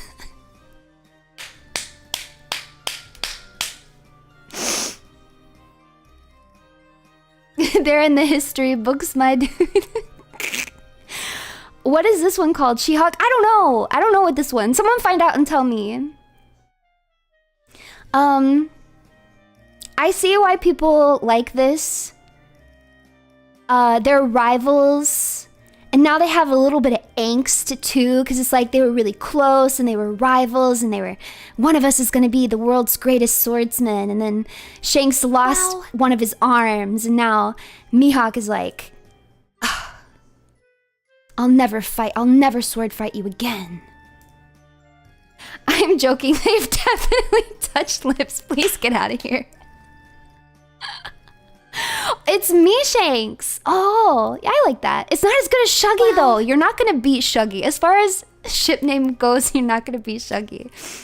I am not Googling Mihawk and Shanks for you. Well, somebody else did, so thank you. Somebody was brave. Acting like a true lunatic and showing their bravery. Yeah, so now there's like some angst, too, because it's like, we could have had it all rolling in the deep. Yeah, it's like that, but like Shanks had to go and get his arm chewed off for no reason. I see where people are getting it. We know that they visit each other and hang out and drink together. Probably semi-regularly is the impression that I got. Yeah, I can see. Yeah, I get it. Is it because they played swords with each other? Yeah, that too. I'm gonna put this in toxic positive. You know what? I'm just gonna go crazy. And I'm gonna put this in toxic positive. May I? Am I allowed? Is this okay? Runatics, do you agree? Yeah, it's a different kind of sword fight. No? Well, too bad. Because I have the final say. I am Cupid, and what I say is canon. Wow. Do they better each other? No, definitely not anymore. Maybe they did, but then Shanks had to go and ruin it. We could have had it all. I'm missing those notes so bad today. Somebody should make an AMV, a me Shanks ship AMV till we could have had it all. Shipping department runatics, I salute thee. Oh yeah, you guys are getting overtime. Mwah, mwah, mwah. Yeah. Next. Rubbing my grubby little hands together. All right. What do you guys think? Where do you think this is going, huh?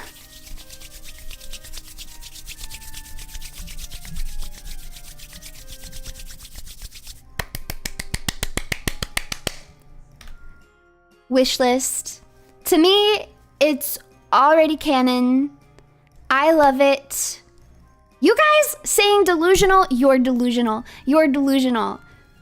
I think they're perfect for each other. If they don't end up together, I really will be sad. Like, I actually will be sad. If they don't end up together, I'm just gonna ignore that. And they're gonna be together in my little mind brain. Not wishlisted, already purchased. Yes, true, it's cute, it's canon, it's adorable. This is Pudding! Have they even interacted? Now you guys are just trolling me. Now you guys are just trolling me and I don't like it. Because it's actually making me angry. Wow. I know it's a joke and I get fired up anyways. Canon, realer than the One Piece. You're so real for that. You're so real for that super chat. Yeah, I will be... I gotta stand up. I got so passionate about this ship that I had to stand up. Do you guys hear the gentle whirring?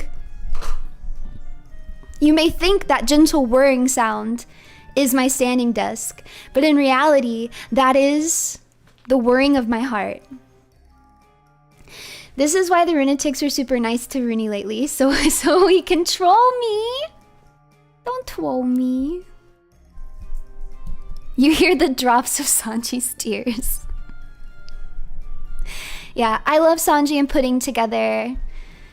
I'm into it. I don't know what to say. Oda, I will find you. Give them the Baratie. Honestly, imagine them inheriting the Baratie. It's just cute. I love Pudding. I think I've told you guys this before. I had a real emotional experience with Pudding because when Pudding was first introduced, I was like, she's an angel. She's an angel sent from heaven. Sanji doesn't even deserve her. She's perfect. She's pure. She needs to be protected. I won't allow it. And I was being so rused. I was so being rused. She got me so hard. When she went evil, I was like, oh my gosh. And then I completely changed my mind. Then I was like, actually, they're perfect for each other. Actually, I want this marriage to happen. Like, wedding not canceled. Back on. Roll it back. This is happening.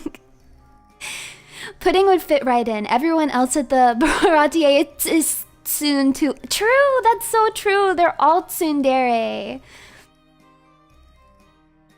Her turnabout is so good. I love Gat Moe. It's so good. I love it. I love it. I love it. The scene where she takes out his memories. I know it's cliche. I don't care. I don't care. I don't care. It got me. I cry every time. He managed to convert her from being evil with just one compliment. He sure did. She's so cute with that third eye. Like, I agree with you, Sanji.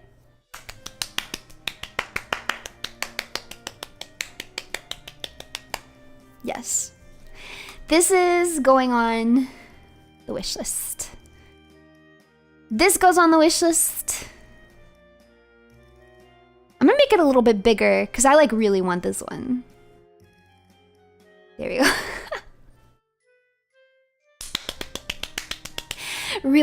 Yes, real men can forgive a woman's lies. Exactly. I really want to know what the cake they made tasted like. Me too, man. You just know. You just know. You just know it was good. Yeah. Wishlist 100%. Next. Sabo and Koala. What do you guys think about this?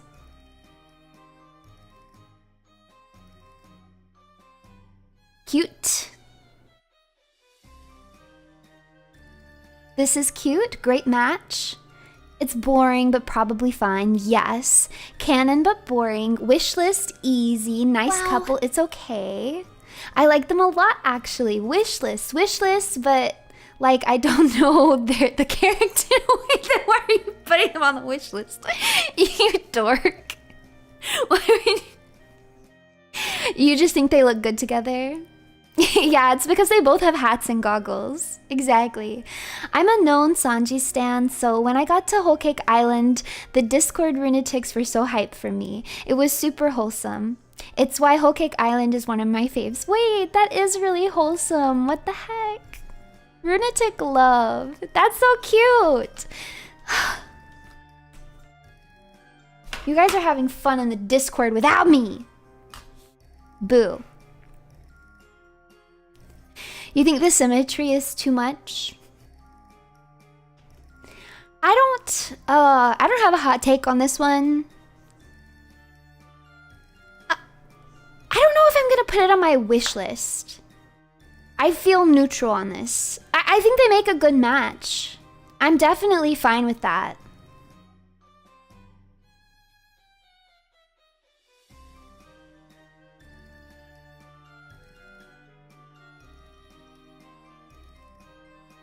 Yeah, I think I'm just gonna put them in great match.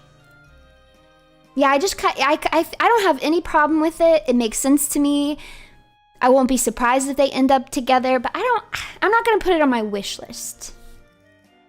Koala and Sabo, great match. You know, there's less people in great match than I thought there would be.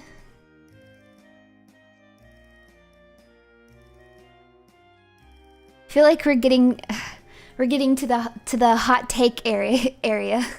But yeah, I give them great match. Discord link is in the video description for anybody who wants to join the Discord. Apparently they talk about One Piece in there. If you want people to talk about One Piece with, go to the Runatic one. I need a crocodile ship, please. It's coming. It's coming. I don't know why I made those noises. Don't worry about it.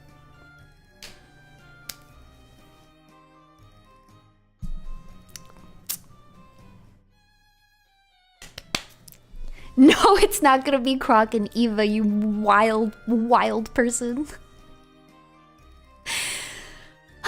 Okay. Next. I'm curious what you guys think about this ship. Robin and Law. I've seen a decent amount of Robin and Law stuff.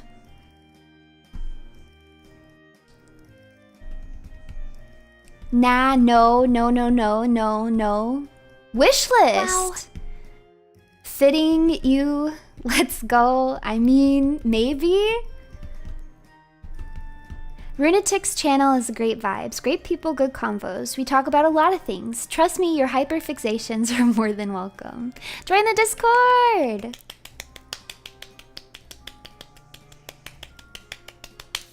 I don't like it.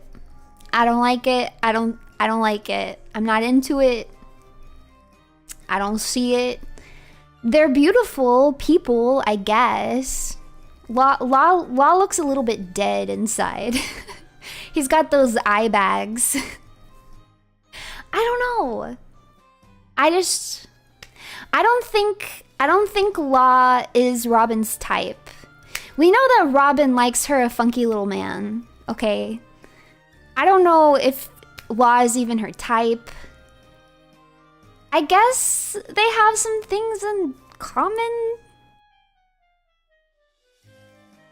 Wow. Discord lunatics yap more than you, for real, for real. Really? I don't even believe that. Not an Instagram couple. Genocide trauma bonding? They could, true. They both are survivors. Actually, you might get me with that one.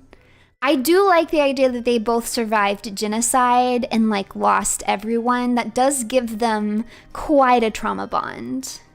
But yeah, maybe it makes them too similar in a bad way. I also just feel like, I don't know. I might put this in toxic negative. I'm not feeling it. I don't think it would be good.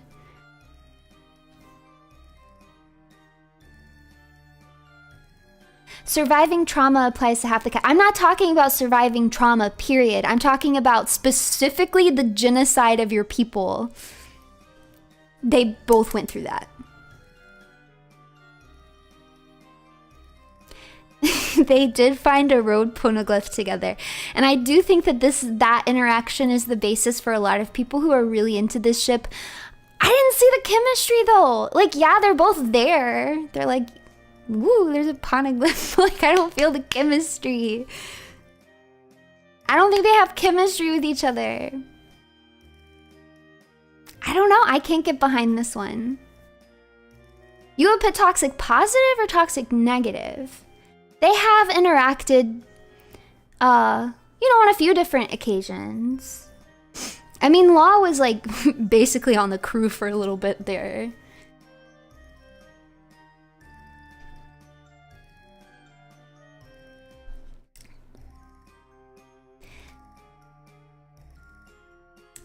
Is that why people are doing it? Because they went through the same experience as kids? You know what? I'm just gonna go with my gut here. I'm gonna give them toxic negative. I don't think that they would last. I think they would break up. I don't think they would communicate well with each other. I don't think that they would have fun behind closed doors together. I think that they'll remind each other of negative things that have happened in their lives.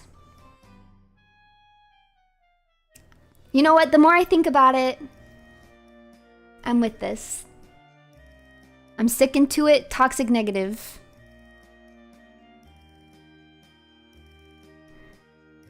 Right under Shuggy. What would be the Robin? What would be the Robin Law ship name? Rob Law?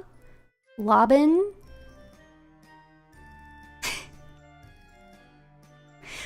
Lobin? It's not as good as Shuggy, man. It's raw. It's raw. No, raw would be sick. If it was actually raw, that would be sick. But it's Lobin, so it's not as good as Shuggy, man. Wow. Fun and games until you use genocide as a one-up. Can you imagine in a fight? Can you imagine?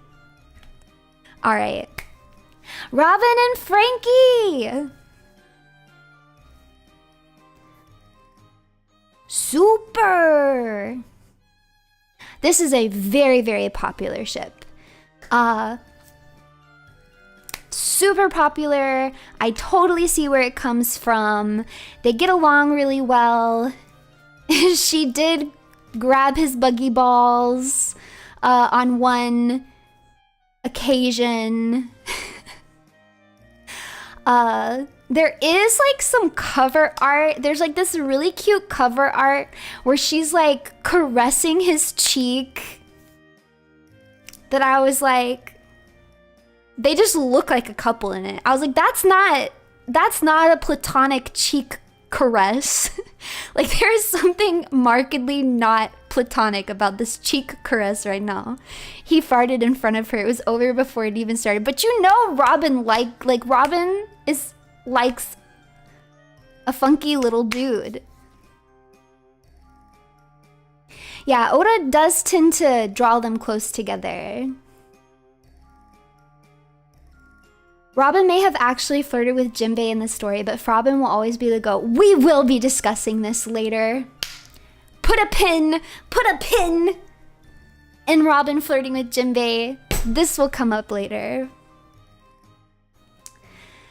Robin, Frankie, and their son Chopper. It is a good dynamic. I like them together because I think Frankie is just so fun and vibrant, and I think he makes Robin laugh, which is really nice, and I think she's got this kind of calm demeanor that balances his like super very well. They look cute together. Yeah, oh yeah, Robin has a great sense of humor, and she's very funny in her own way. I just feel like they complement each other pretty well. I'm gonna put this one in great match. I love their stuff in the Inez Lobby arc together. I thought that was really nice, and I can understand why they feel so close after the time skip because of that too. Because he was so integral in helping her as well. Yeah, I'm gonna put this in great match. I like it.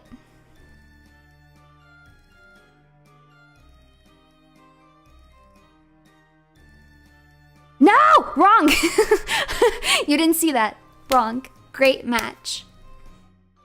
Yeah, he pulls her from the ledge. Do you guys remember in Ina's lobby when Robin bites onto the stairs and holds herself with her teeth? Because that gets me so emotional every time. I think about it and I just want to cry. Tears. As you guys know, I love Robin with my whole heart and soul. Insane. Insane.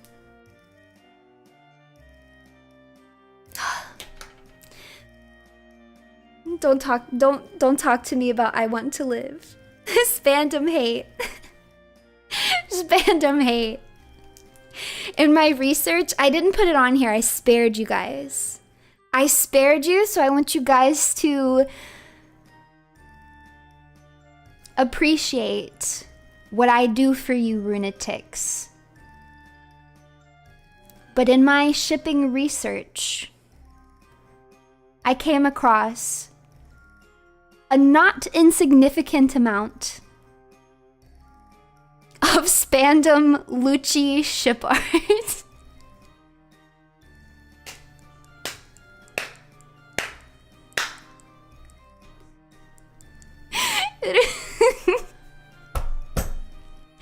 And I thought briefly about putting it on here just to disturb you all. But then I didn't. I saved you from a full-on discussion. Fujos, please. -10 mental health.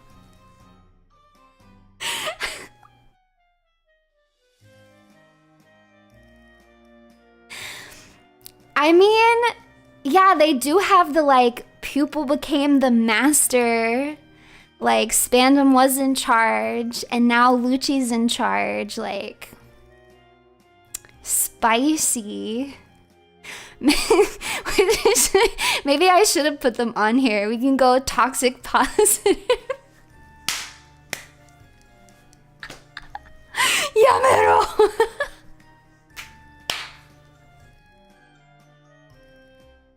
Alright. Next.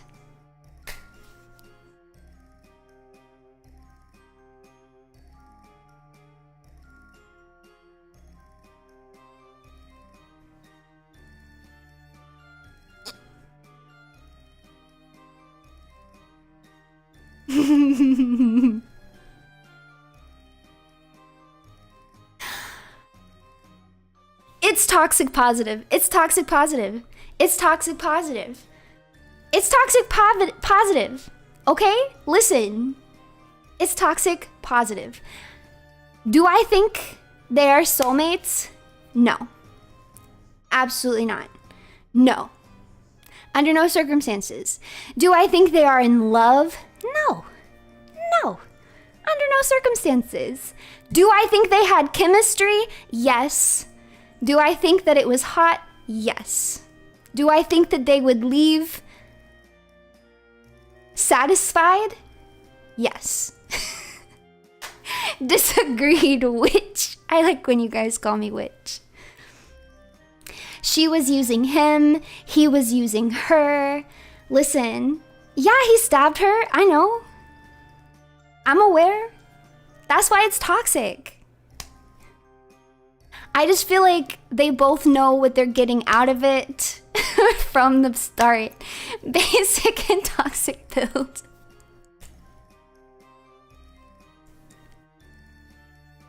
I'm glad a few of you understand me. Love hurts sometimes. I'm not putting it in negative because I don't think it's like gonna be a bad emotional like breakup. I think they're going into this, they both know what to expect. They both don't really trust each other. They're both using each other. That's why it's toxic positive. It's like toxic in the way. Yeah, basically it's too hot to be negative.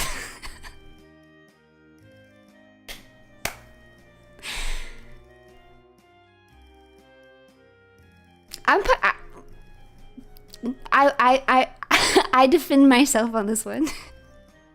I defend myself on this one. I understand if you want to put it in toxic negative.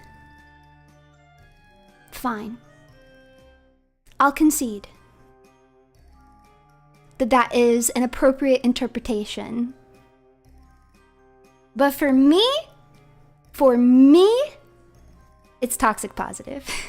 What's their ship name? Oh, I don't know. Robadile? Crocbin, maybe? Yeah, trust Mamacita Runie. Girl, please, you're going crazy with this one? Maybe. Desert Rose? Shut up. Is it really? Is there a ship named Desert Rose? Crobin? It's Crobin?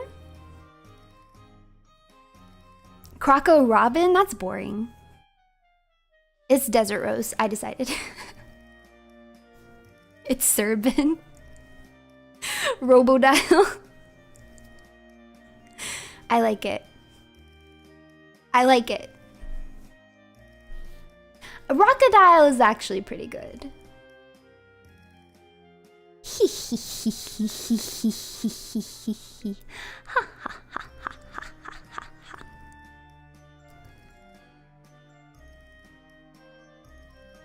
I guess I could put it kind of like in between.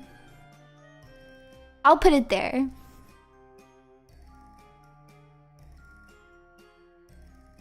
Crocodile just reminds me of Crocodile Rock. Yeah, and now I'm thinking about them doing the Crocodile Rock together.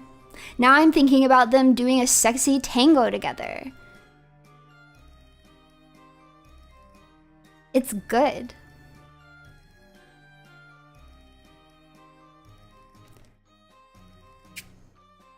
You know what? I take it back. I'm not even gonna put them in the middle. I'm standing my ground. They go in toxic positive. Sorry if we're way past the apostate. I just got here. Sanji was robbed and Oda is a coward for not bringing Pudding onto the crew. I like what's going on with Pudding a little bit better right now. I actually think her getting kidnapped by Blackbeard is quite an interesting development. And I am super fun. Like, I'm excited to see where it goes. I'm worried for her, but I'm excited to see where it goes.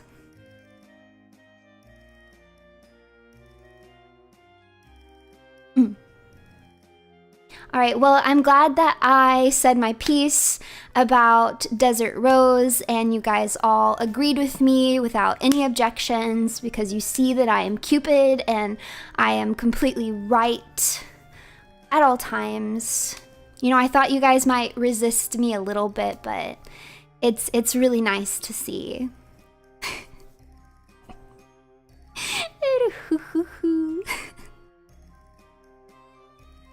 Next. Robin Jinbei. So now it's time to go back. Remember how we put a pin? Earlier we put a pin in this. I think they're perfect for each other. I'm so into this ship. I really like them together. First of all, we know that she finds him attractive because she did call him handsome. So we know that she finds him attractive. And then also they definitely have mom and dad energy on the group, like in the group. I think they get along well. I like them. And Jinbei doesn't have a wife. Did I miss that? Who's Jinbei's wife? Jinbei doesn't have a wife. Am I crazy?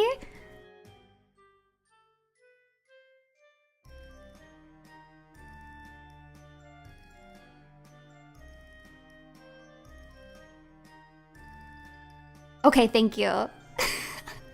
I'm the wife. No, Robin's the wife. Robin's the wife. This is why I like this ship the most. Is because as much as I like her with Frankie, I do feel like with Robin and Frankie, like Robin's still kind of in this like call the shots mode. Like she is gonna be the one to like rein Frankie in, which I don't necessarily dislike, but I really like the idea of Robin just being able to relax in a relationship. One of my favorite things about Robin post time skip is how everything just feels like she took this big breath of relief. You know, pre time skip, all of her outfits are so angular, her haircut is angular, and then you see her in post time skip and she's wearing long flowy clothes and she's grown her hair out and lets it down and it's wavy, and I just get this like this breath of relief that I feel like she's taken, and I feel so good about it. I love seeing Robin this way. I love Robin so much, and that's what I want for her. Like, I want for her to just be able to trust, to feel loved, to be confident and relaxed and breathe easy. Yes, I want Robin to be in permanent vacation mode. And that's exactly why I like her with Jinbei, because I feel like that's the kind of relationship that Jinbei would give her. She doesn't have to take care of Jinbei. She doesn't have to rein Jinbei in. Jinbei is going to be a rock for her. He's dependable, he's strong, he's smart, he's sweet. Like, he's just going to be there to make Robin's life easier and make her feel loved and supported. And I love that dynamic for her. Like, that's really what I want for her in the end. I still like her with Frankie, but I just like her with Jinbei a little bit more. I also like it the other way around. Like, I like it for Jinbei too, because Jinbei's kind of earnest in this really cute way. And you guys know Robin, like, she likes to tease people. She says creepy things sometimes. She laughs at things. She can be a little teasing. And so I really like that dynamic of the two of them together. Because I do feel like, you know, she would tease Jinbei a little bit and he would get kind of blushy and, you know, like flustered about it. And there's just something so good about like a big, strong, like serious man getting flustered by a beautiful woman. It's just good. It's good every time. Also, I like the idea of a fishman human union. I think that's cool. I think that's a good ending to Jinbei's story as well, in his arc. So I'm into it. I like it. And it's a wish list for me. Again, I don't think it's gonna happen. This isn't like a prediction. It's just, I would be happy if it happened. Yes, exactly, because he inherited Fisher Tiger's dream. Absolutely. You're right. Jinbei isn't married. I mixed it up with Praline and and Aladdin. They're so cute together. Man, when Praline was like, "F you, Big Mom. I ride or die for my husband right now." I was so into that. So into that. Praline, yes, absolutely beautiful. She's so beautiful. They make an adorable couple. Again, I didn't put established couples on this list, but 10 out of 10. 10 out of 10. Love that. Okay, so let me just put this on here. Voila.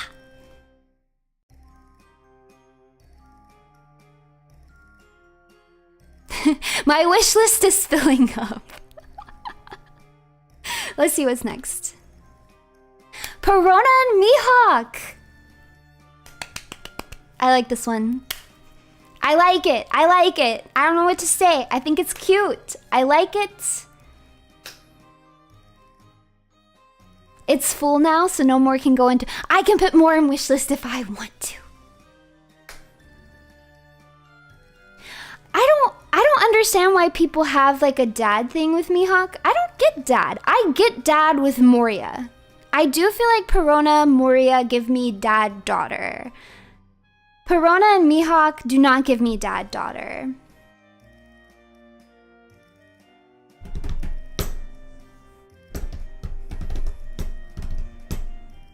Perona goes well with Mihawk. Oh, you were talking about the One Piece character. Okay, but I have to concede to that as well. I do think Perona, my lovely sidekick, would go well with Mihawk.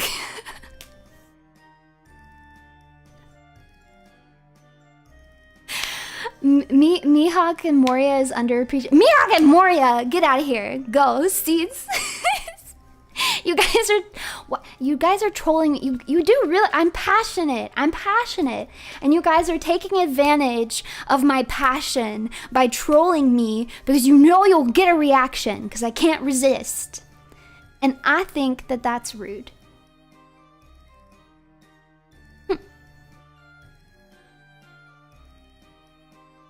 Would Mihawk be interested? You know, I don't know.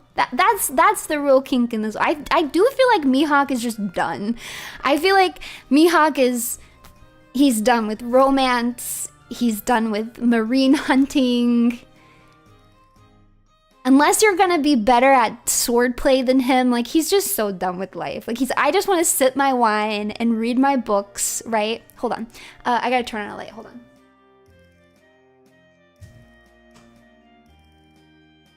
However, he does clearly like her. Maybe not romantically, but he does definitely like her and he cares about her. Because we know that he actually sends her away because he knows that the warlord system is about to be dissolved. And so he wants to make sure that she's off the island before they show up because he doesn't want her to be in danger, which I think is very cute. So we know at least that he cares about her. We also know that he likes loud people because he was also friends with Shanks, like close friends with Shanks. So I think it's pretty easy to say that, like, even though he's kind of a more quiet and stoic character, I think he definitely enjoys being around people who are a little annoying, a little loud, a little bothersome. That's why I'm also like, call me delusional, but I really feel like him and Buggy could be friends.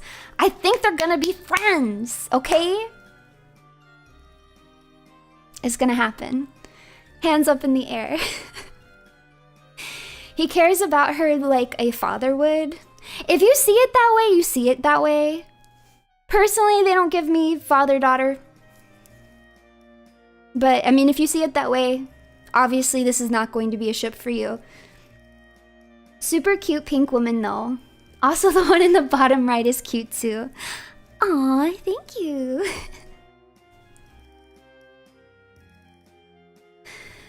But I don't know, I think it's kind of cute. I think it's, okay, let me sell you on this. Hold on, let me think of a scenario. Can I write some fan fiction here?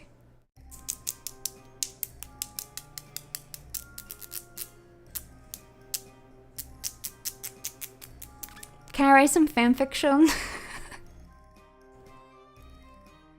Let me cook. Okay. So let's say Perona gets a crush on Mihawk. Perona gets a crush on Mihawk. And she's like, dang. I want him to like me. So she starts doing really nice and sweet things to get his attention. She's making him dinner. She's inviting him on pseudo dates. She's complimenting him, you know. She's pressing his clothes. She's doing everything that she can think to like signal that like, hey, I like you. I'm flirting with you. Like, hello. Open your eyes, stupid. And he is just not picking up on any of it. He's not picking it up. He's acting completely normal. He's giving her nothing. She's giving him everything, and he's giving her nothing. And it's Perona, so she's not going to take this lying down. She's pissed. She's mad about it. She's getting progressively more frustrated and angry and upset because she's like, what is with this loser? Why does he not see my advances? He's just a stupid, blind, idiot old man, and I hate him. And then one day, she just kind of explodes. And she tells him all of this, right? And she just calls him an idiot, and she's like, I hate you. I'm leaving the island. Goodbye. Right? And then Mihawk hits her with, I thought we were dating. And she's like, Nani? And he's like, no, I picked up on all of that. No, I thought that's what this was the whole time. And she's like, Nani? Totally flips out. She's so mad. She's punching him. She's throwing things at him. She's calling him names. But she's also blushing like a mad woman. She's so happy. She can't contain herself. But she's also really mad because why would he just make this assumption? And he needs to say it with his freaking mouth or whatever. And then they're in love and they get married. Did I convince even one person? Even one person. Shipper Delulu brain rot. You sold me on this, but it's still Delulu. Write that down. Oda, write that down. Hey, I see a few yeses, so I'll just take it. You guys, I'm actually so sweaty right now.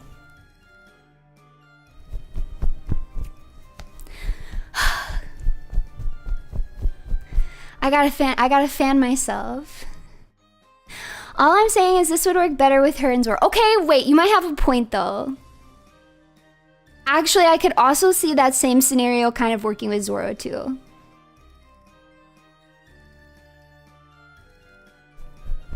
I love the summer. I would rather be sweaty than be cold.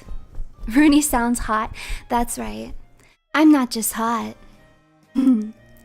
I'm sexy, mature, older, mysterious, evil, evil woman. The most evil woman you'll ever meet. Yeah, so you can call me hot, but that's just the beginning of the story. I'm not homeless! Stop the homeless joke. I'm not homeless. I'm a sweaty shipper. I am a sweaty shipper right now. You know what? I have no choice because someone pointed out the Zoro thing. I have no choice but to put this in toxic positive. Why did you do the Katarina Devon laugh? That's not her laugh, that's my laugh. This is my laugh. Roo-hoo-hoo is my laugh. Wait, what is Katarina's laugh? It's her laugh, roo-hoo-hoo too? There's no way. Hold on, let me look it up. Katarina Devon laugh. Wow. No, hers is muru-hoo-hoo-hoo-hoo. Muru-hoo-hoo-hoo. Muru-hoo-hoo-hoo. So, not the ru-hoo-hoo-hoo. So, yeah. Because I put Zoro and Perona in toxic positive, I have to put Mihawk and Perona in toxic positive. Why is Runie homeless? I'm not homeless though. I'm not. Yeah, it's legally distinct.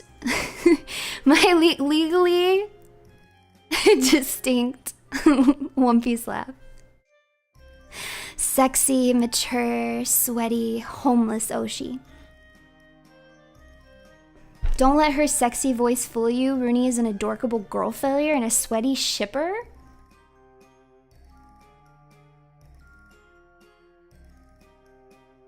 You guys better start being nice to me, or I'm gonna bring back up the spandom Lucci. Is that what you guys want?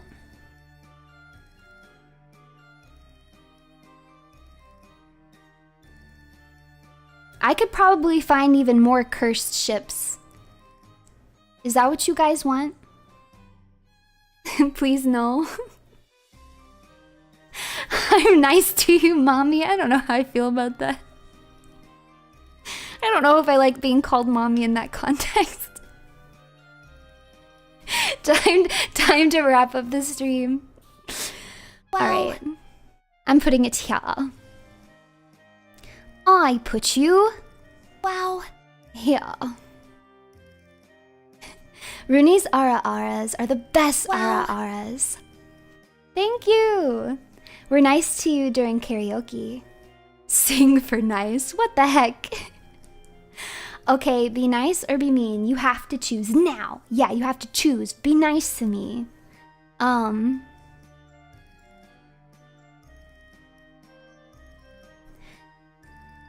We could have had it all. Rolling in the deep.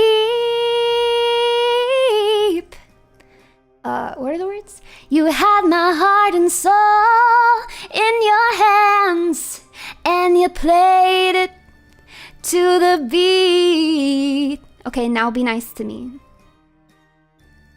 I'm waiting.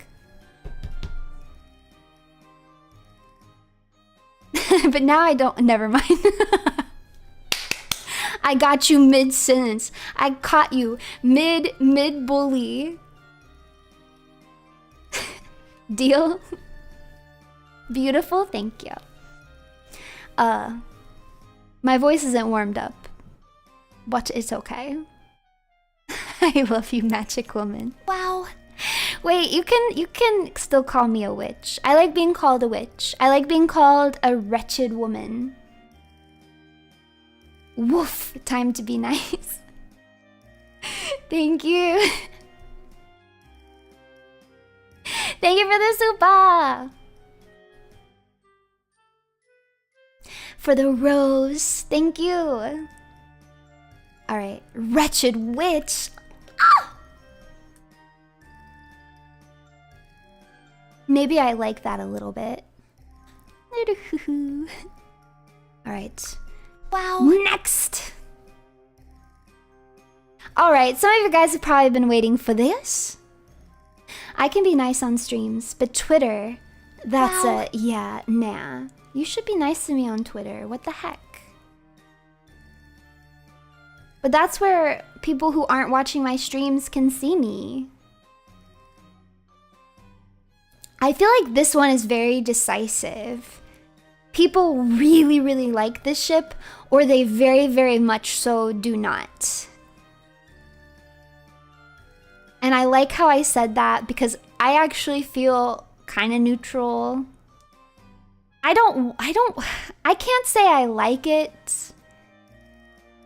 And I don't really want it to happen. But if it did happen, I'm not gonna be that upset about it. It's not delusional or toxic, but it's not good. I think I'm gonna put it in okay. It's okay to me. I totally see. Yeah, I don't think it's delusional. I see why people ship it 100%. I think it's just not for me. I just don't see it going there. All it takes is watching one Nami compilation to change your mind. Hey, possibly. I think, like I said, I think this one is divisive. People really like it or they really don't like it for the most part. I do enjoy the feelings that this would cause from Sanji. But that's gonna be any woman that ends up with Luffy is going to make Sanji so upset. You've shipped them for over a decade and you're here to say, hey, I'm not here to tell you that you're wrong or delusional. I definitely don't think you are. I don't think this is a toxic ship at all. I don't like it enough to put it in great match. I'm not offended by it. I'll put it in okay. Chuny woman, me? I'm not Chuny. I'm truly powerful and evil. The one, the only Black Rose Apostate, also known as Cupid, and my word is law.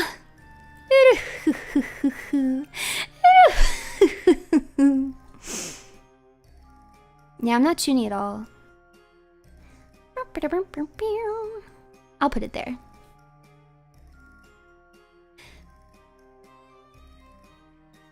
Oh, it's a Shino raid. Welcome, Cookies. Welcome to the raid. Thank you so much for raiding. Hello. I hope you had a wonderful stream, Miss Sheena. You were playing Elden Ring again today? Or was that yesterday? Or was it both days? Oh, that's right. Oh, wait. Yeah, it was the collab. Now I remember. Oh, that's right. You were introducing your parents to the Phase Connect talents to your parents. Well, I hope that went really well. Wait, I'm getting days mixed up. I was fixing to say, wait, did Dizzy raid me twice in one day? That was yesterday. It was Saya and Dizzy raided me today. So welcome love bugs. Welcome Cookies. You got dizzled. Ooh, I'm jealous. That sounds like a fantastic time. I don't always talk about One Piece. Listen. I don't always talk about One Piece. I promise. You can trust me. It's not a ruse. It's true. I don't always talk about One Piece, but today is a One Piece stream. That's my beautiful, mature, wretched witch. Ooh, thank you. Luffy and Nami is all I had until Vivi came in. It's vanilla, buttered toast, the easiest to write, and I'm a sucker for Luffy going serious for her first. Okay, Luffy going serious for her first would be nice, but I just don't see it happening. They put Pippa as wife material above you and Sheena. Take that info how you will. It's because I'm too evil. Trust, I do believe that I am wife material. I think I would make a very diligent and lovely wife. But I'm also evil, and I am going to ruse you. Wow. So I can accept this piece of knowledge. It wasn't our parents, it was Dizzy and Sheena's parents. Oh, I see. I could charm their parents. I could do it. I'm good with parents.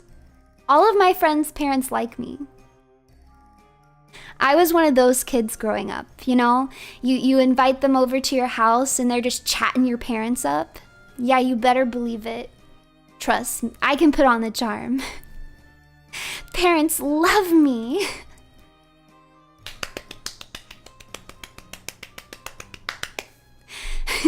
The final phase of becoming a lunatic is when you know you're being rused, but you like it. Yeah, instead of meet the parents, it's ruse the parents.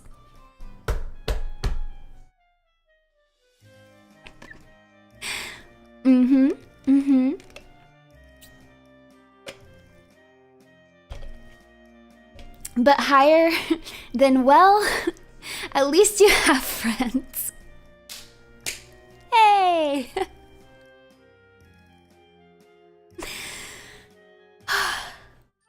You're writing the screenplay now? Good. Now that we have some raiders coming in, those of you in my short stream might be a little bit confused. You might be, what raiders? I didn't see any raiders. Well, that's because I'm doing 2 streams right now. Some of you may be watching me on shorts, but I'm also streaming normal horizontal mode, and there's a link to it in the description. So if you want to head over here, you can see all of the ships that I've already ranked, if you're interested. And also let us know that you came from the short stream, and you'll get a warm, warm welcome. We'll say, oh my goodness, oh, you came from the short stream, oh my goodness, that's where you came from. Wait, does he actually rate it into the short? Wait, really? Are you lying to me? Is this true? Dang, I take it all back. Forget that I said it. Sucked it back into my mouth. Listen, like I said, I combined the chat, so I can't tell anymore. I don't get the raid message in my combined chat. So I can't actually tell when I get a raid at all. I just have to believe you guys. So you guys could just start lying to me. Yeah, you came from a short stream? Yeah. But you guys do, in fact, get another spin on the wheel of weeb. Let's get this wheel of weeb going.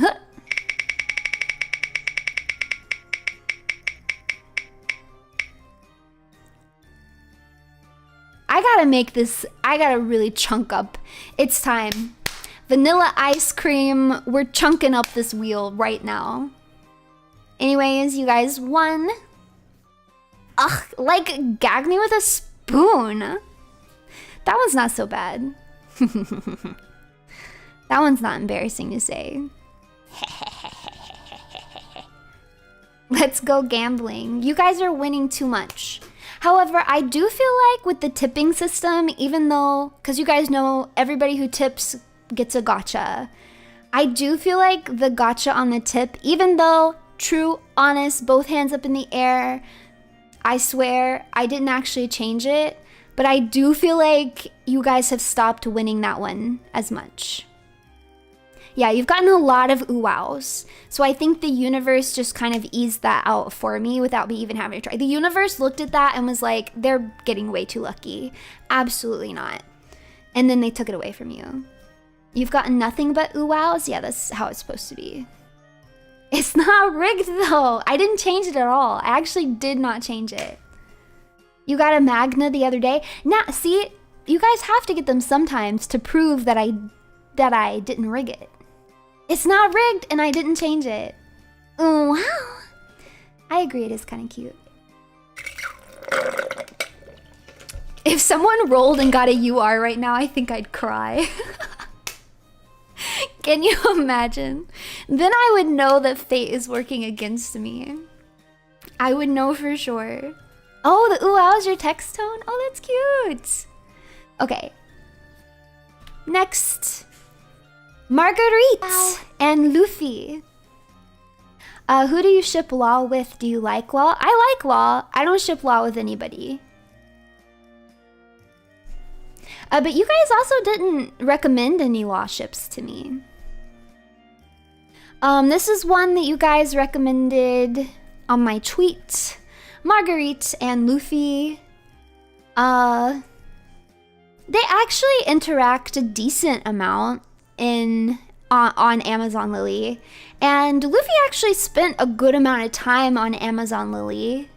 As far as like the women that people tend to ship Luffy with, I think she's one of the less delusional ones. In the sense that like, they probably do know each other decently well.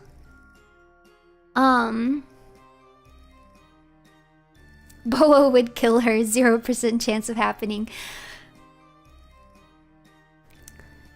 I don't know. Well, I didn't think about that. I do think Boa complicates things a little bit. Yeah, maybe Boa would just die of love sickness. Parents loved me thinking I was well behaved. Oh, same. I put off very good well behaved vibes. Ha ha ha ha ha ha ha ha. Wow. Nice try. Wow. Rolling for wretched woman tears. You gotta do the tip though. Ah. Oh wow. Did I get the you are? No, you got it. Wow. Wow. Yeah, you guys just can't win right now. Those island women were totally into. Wow. Those island women were totally into Luffy. I agree with you. They were. I mean, they have to have babies somehow, right? I mean, I do think that, oh my goodness! Bobbyson, thank you so much for the 5 gifted memberships. And I have my handy dandy tambourine. Are you guys ready? Gifted memberships, whoo! Gifted memberships, hooray! Gifted memberships, hooray, hooray! Gifted memberships, oh wow! Make sure you say thanks so now. Gifted memberships today, hooray! My message was actually ooh wow though, so well, if that makes you feel better about your terrible, egregious loss, then so be it. I won't take that from you. I think the lore is... Correct me if I'm wrong, because I don't... My memory is a little bit foggy on this. But the lore was that sometimes the Amazon Lily girls just kind of like leave the island and then they come back pregnant, right? And then they all have women. Like they only sire? Is that the right word? They only sire women?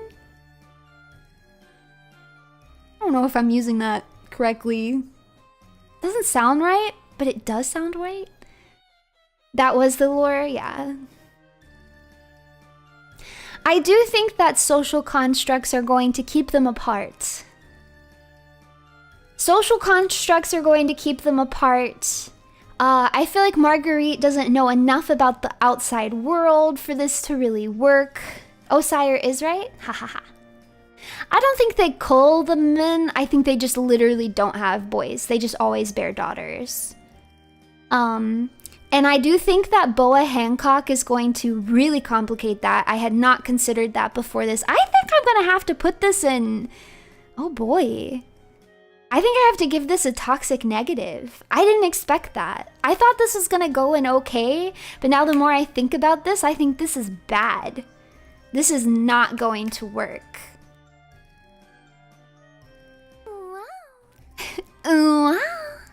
I couldn't resist. My gambling addiction is too strong, just like my addiction to you. Also, makes for a fitting Twitter ruse tone. I'll never know who's blowing up my notifs until I check my phone. It's me. It's me on my alt Twitter, tabbing like a madwoman. I do think Margarit is really cute. But yeah, I think...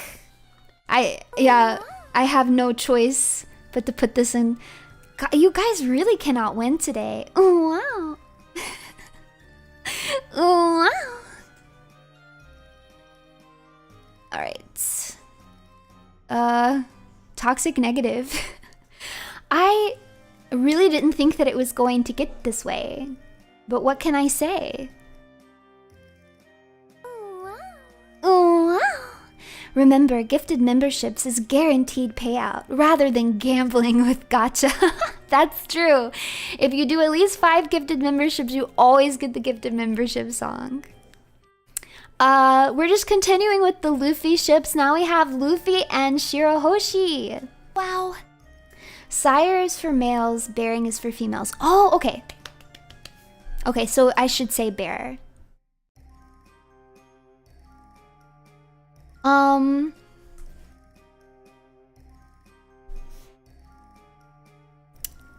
don't think Luffy likes her. I like Wimpy Hoshi. And I think Wimpy Hoshi likes Luffy, but I don't think Luffy actually... I mean, I think he likes her, I guess, but like, I don't think he would really like... I don't think of all the people Luffy's gonna like spend time with, I don't think he's gonna be like, yeah, Shirahoshi, she's the one. I'm gonna go kick it with Shirahoshi. I just don't think that's gonna happen. Wow. Has Runie finally turned me into a gambler? Sure has. You know what? They actually do. Oh, wow. Has Runie... oh, wait. Live or die by the gamble.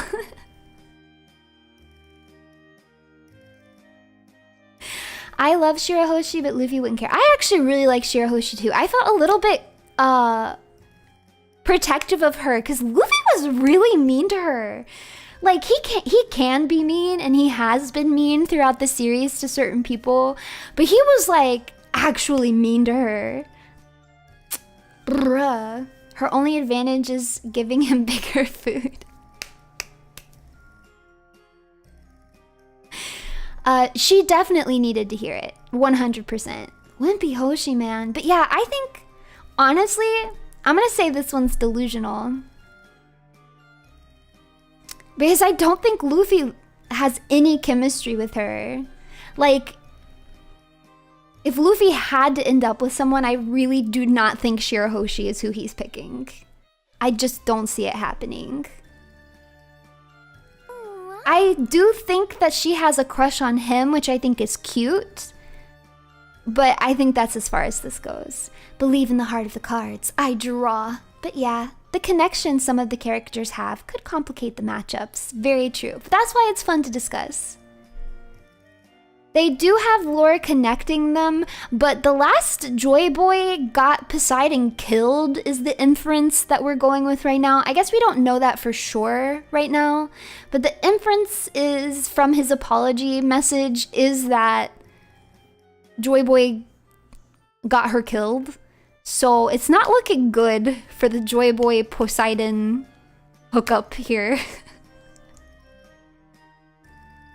I'm honestly shocked because you guys, I promise I really didn't change it, and you guys really can't get anything other than common right now.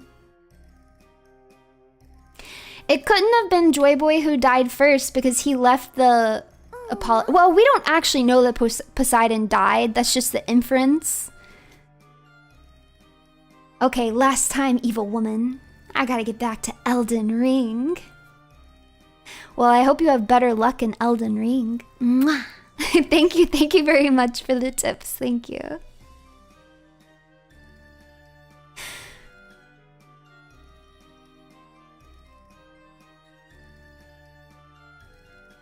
Feels like 0.1%. No, it's really not. I think it's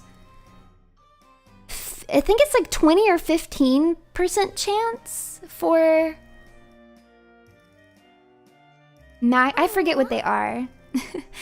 Rolling.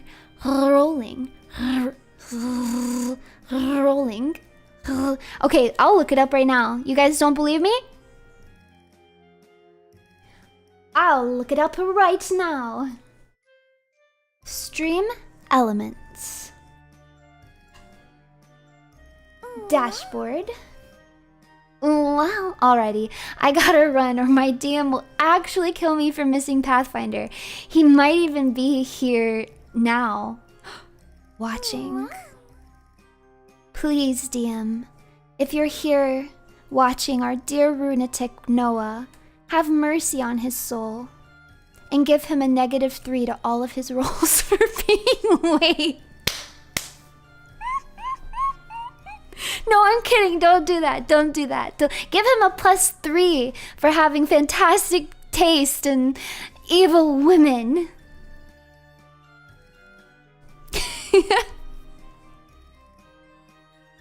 Okay, Streaming tools, overlays, alerts, edit.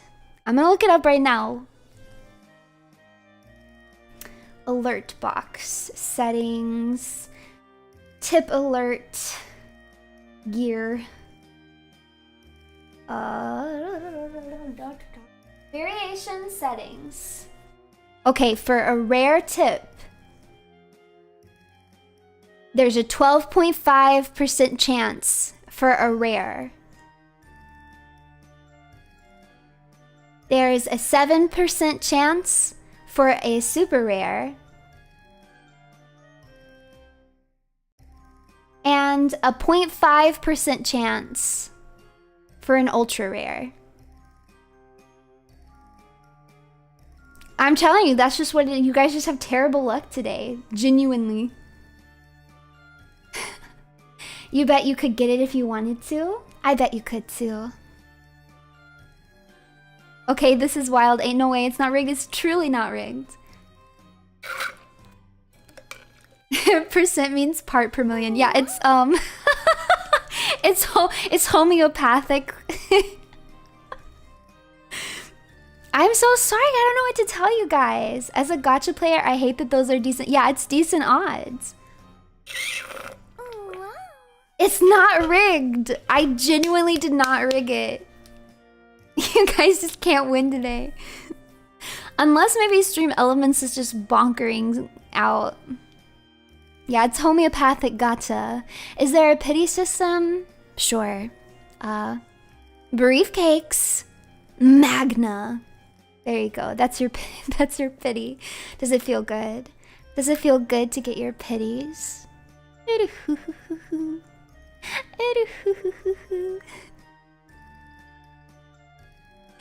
It actually might be Stream Elements. Yeah, Stream Elements can be wonky sometimes. So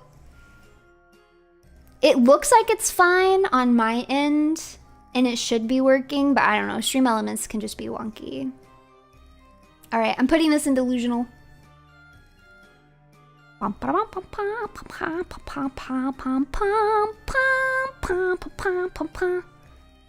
right, less delusional than I thought we would have. Okay, if I don't get at least a Magna, it's 100% rigged. No, I promise it's not rigged. It's not rigged. Don't need pity, you gotta win that 50-50. I'm so sorry. Oh, I just need one win today. Please have mercy on me. What does this poor lunatic have to do to get a single W? Actually, I'm starting to get concerned. Wow, clearly we're just not spending enough money. Yeah, maybe that's... Yeah, I like the way Bob thinks. It's a 94% chance of us getting at least a rare in 10 pools. Nar, this is happening. It must be broken then. Like on Stream Element side. Because it genuinely is set up correctly. It's set up correctly on my end. Next. Now we're going to talk about Luffy and Rebecca. This is another one that was tweeted at me. It's not broken. The Runatics just have terrible luck. I mean, that's what's so crazy about this is you could genuinely just be having bad luck.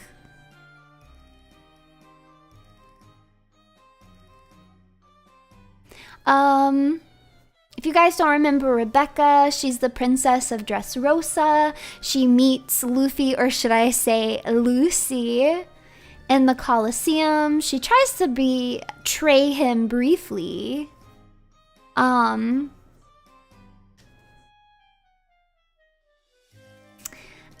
think I feel neutral on this one. You know, I never quite liked... I lied, sunk cost fallacy, let's get it boys, and it paid off. It is working. You guys just had bad luck all this time. You got a super, not even just a rare, you got a super rare. See, it's not broken. And that wasn't a pity briefcakes, it was a true briefcakes. Briefcakes. It's happening. Sunk cost fallacy. Let's get it, boys. And you did get it. Holy crap, we have terrible luck. It's because I'm at my strongest right now. Hey, welcome to membership. Lost saying room. Let's go. I love that username. She got me hook, line, and sinker. Yeah, that's right. That was the pity? No, it wasn't the pity. I don't know, I never really vibed with Rebecca. I liked Dressrosa as an arc, but out of all the princesses that we've met, Rebecca's probably bottom tier for me. Talking about One Piece is when you're at your strongest? Maybe. It's possible.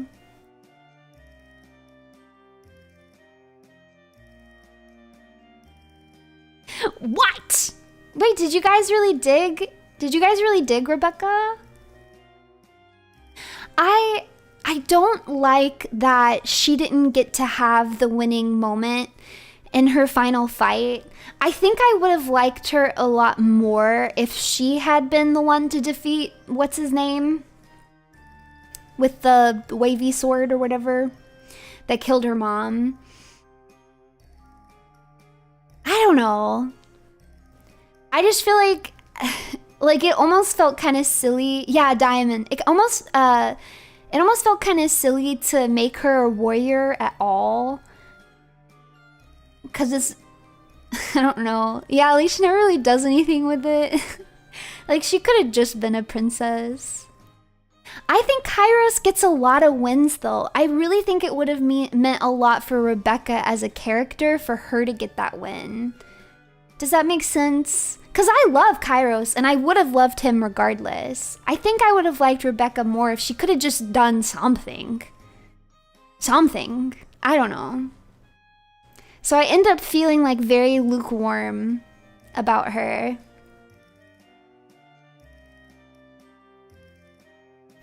What do you guys think? Circumstances pushed her into being a warrior when she shouldn't have been, but man, did it feel like a lame character beat. Yeah, it did, just a little bit.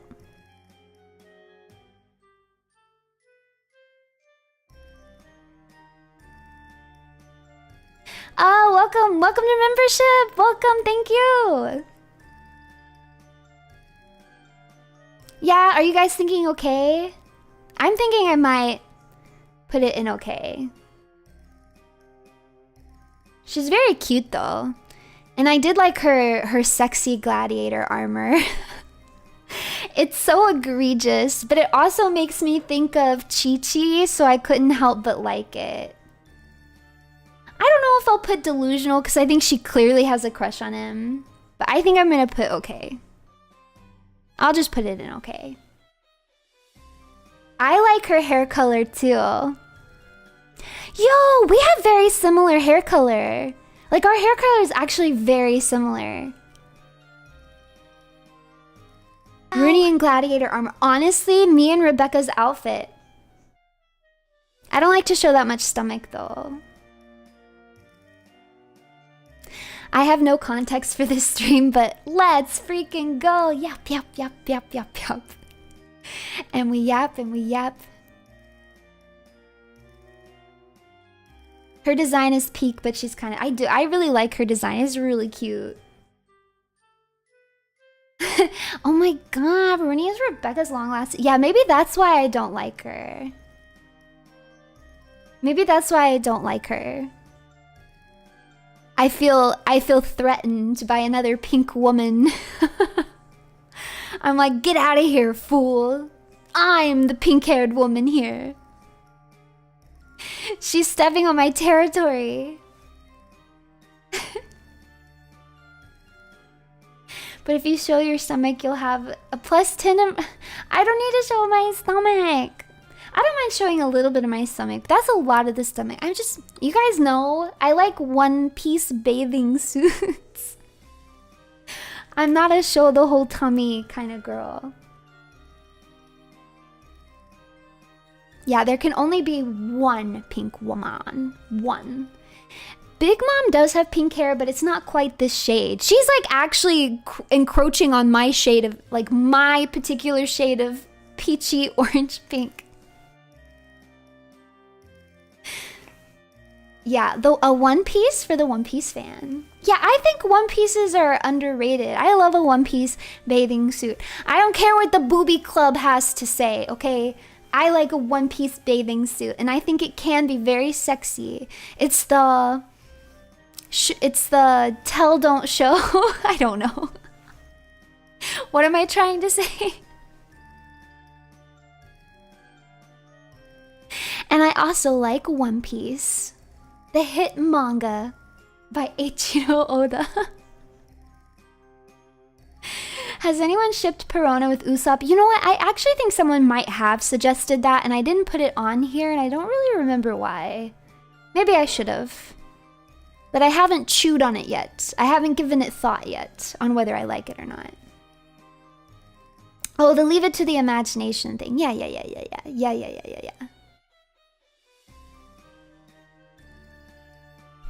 Alright. I think we are. Surprisingly, we are getting kind of to the end of it.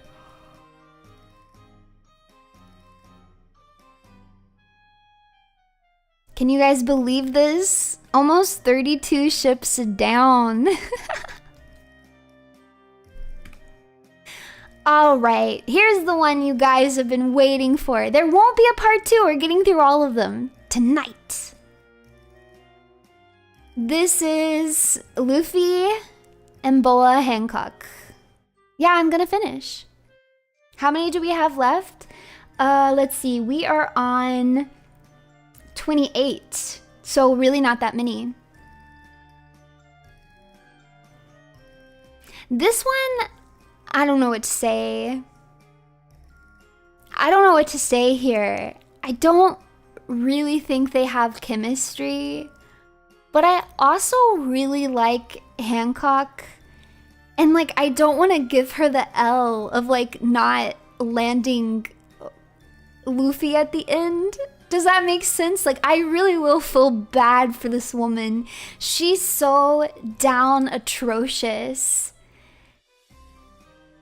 Dang it, evil woman, you just made me yawn. Yawn more. She's so in deep. I just really, I don't know, it's like I feel like Boa's options are like get with Luffy or like, she has 3 options. Be with Luffy, pine over Luffy for the rest of her life hopelessly, or die.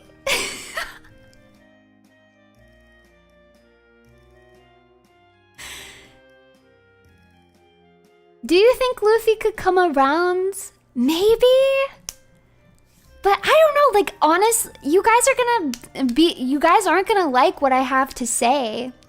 But I think if Luffy got to the point in his life where he was like, you know what, I'm interested in romance. Who do I vibe with? And he like opens up his little memory bank of all the women that he's met throughout his journey. I think he's picking Vivi. I don't see him picking Boa Hancock. However, I can see it being the type of thing where he's like, dang, maybe I will have a kid or something, pass on my will or whatever. And then Boa just kind of sliding in there like, what about me though? Like, what about with me? Huh? And him being like, yeah, okay. Like, I could see that. I don't think it would necessarily be up to him. Yeah, exactly. It would be that kind of thing. Yeah, she gave me food. Boa's the first one to give him food when he decides to procreate, so she wins.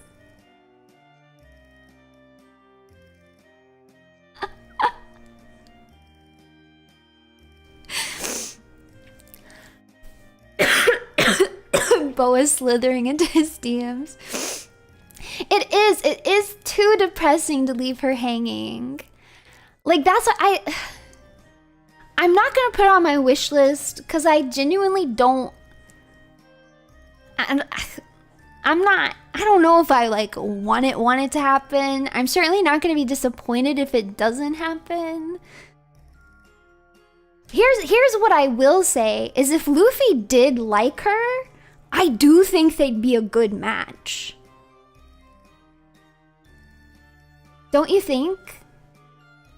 Like, let's just hypothesize. Let's just accept as our reality for right now that Luffy does decide that he kind of likes Boa. It's really hard to imagine, you're right. It's so hard to imagine. I can see him liking Vivi. I can't see him ever liking Boa like this. This hurts. I feel so bad. I feel so bad for her. Hey, we love older women here. We love older women here.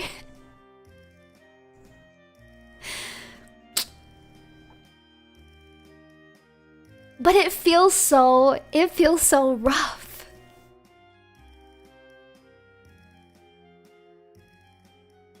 Yeah, hag love, hag love. Hag love. Evil woman feeling compassion? I do. I feel compassion for another evil woman. I've even forgiven her for kicking a kitten. I forgive you, Hancock.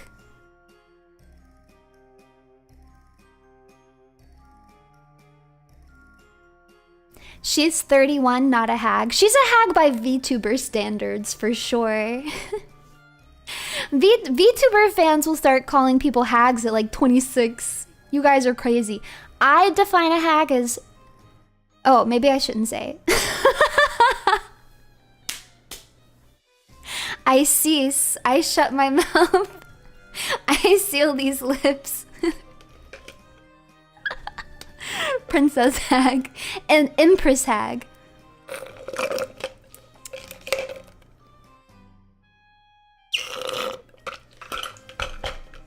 +20 is hag? You guys are crazy for that. Crazy for that. Hag should be around 40?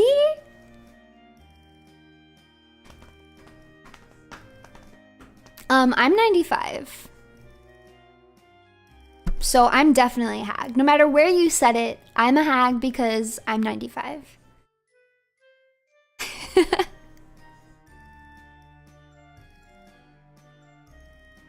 So yeah, I'm super hag. I'm a dinosaur.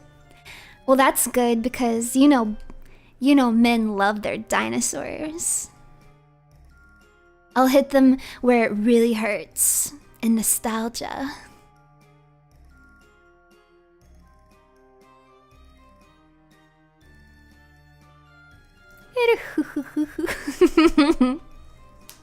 Rar. Not the roar.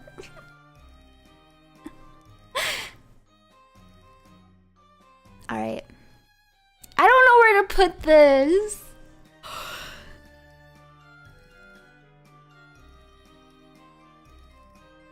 Should I put it toxic positive? You're not wrong. Wow. Truly, you are an evil, evil witch. Yeah, that's right. And you should tell me more often. Runie's cool, but is she as cool as a Pachycephalosaurus? Have you considered this?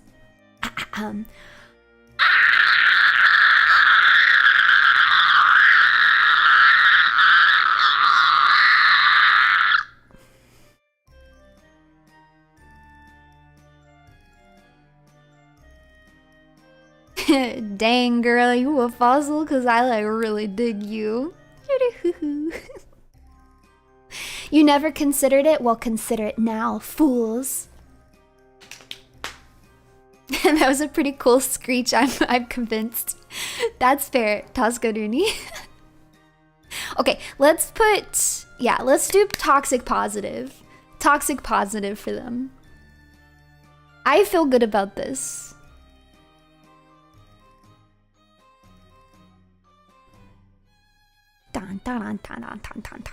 Oh wait, I almost put them in toxic negative. No, we'll put them in toxic positive. All right. Next. This is Koby and Hiari. New donation alert. Maybe one of these days. I think I like you. I think I like you too. Yeah, I like this. This is Hibari. She got introduced in the anime pretty recently, so if you're not caught up, you might not know her yet. Do you guys know the interesting theory about her connection to Akainu? Canon if she's Akainu's daughter. Exactly, that's exactly what I was about to bring up. At first I was very confused as to why everybody thinks that she's Akainu's daughter, but the reason is because Akainu speaks in a very specific dialect that no other character in One Piece has ever spoken in, but Hibari got introduced and she also speaks in this very specific dialect. It's also, Hibari is like a reference to a certain flower, right? And I think it is the flower that Sakazuki wears on his suit. Koby sleeping with an officer's daughter? Holy yes. Do it, Koby. I'll actually like you. I think that makes this ship so much better. Thinking, we don't know for sure, but if she really is Akainu's daughter,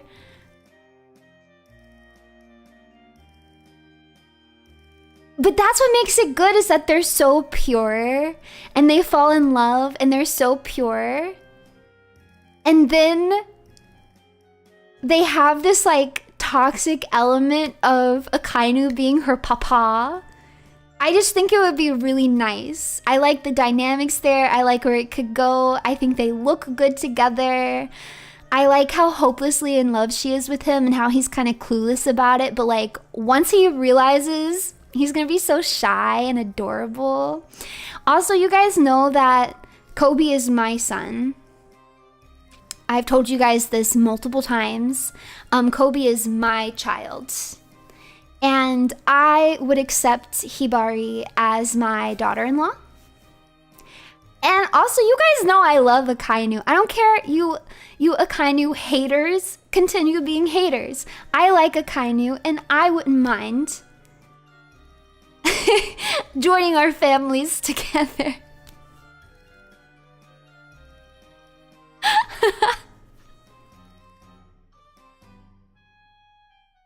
But would you accept Helmeppo? I actually like Helmeppo too. It's actually crazy because ever since the glow up with Helmeppo, I've always liked Helmeppo. But the live action Oppa actually really made me like Helmeppo even more, which I never thought was going to happen. Your son failed my goat, Garp. He's gonna save Garp. I believe in Sword. They're gonna regroup, get it together, and they're gonna manage to save Garp in the end. And also, I think if Garp is truly your goat, then you should show Garp some more respect, because I don't think Garp would enjoy you saying that about Koby. I think if Garp heard you say that about Koby, he would beat your butt. That's what I think.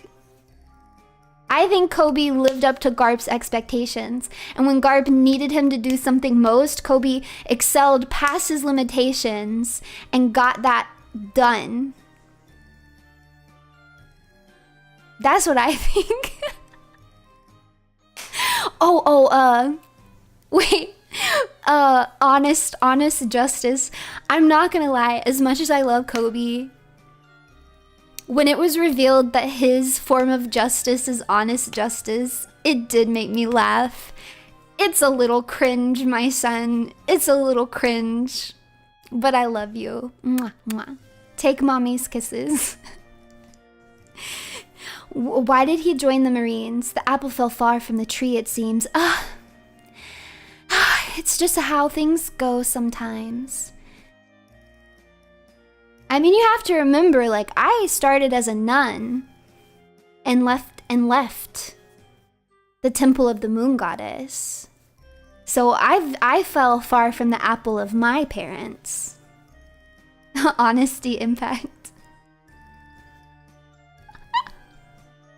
So it's just a cycle. Yeah, only dishonest. Wait, okay, but for real. Only dishonest justice in this house.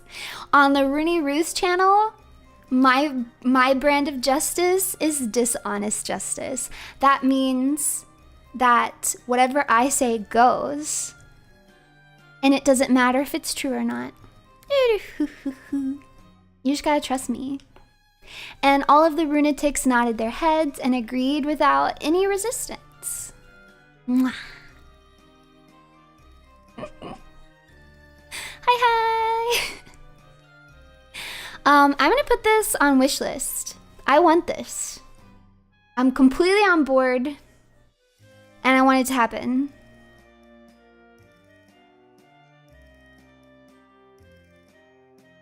Boom. Next.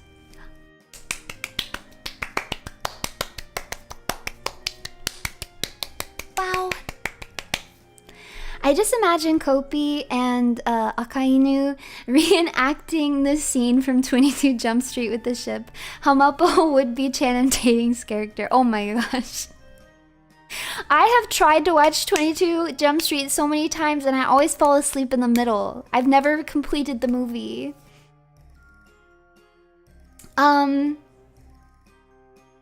I think they're in love. Nobody suggested this. I put this ship on here for me. I want them to end up together.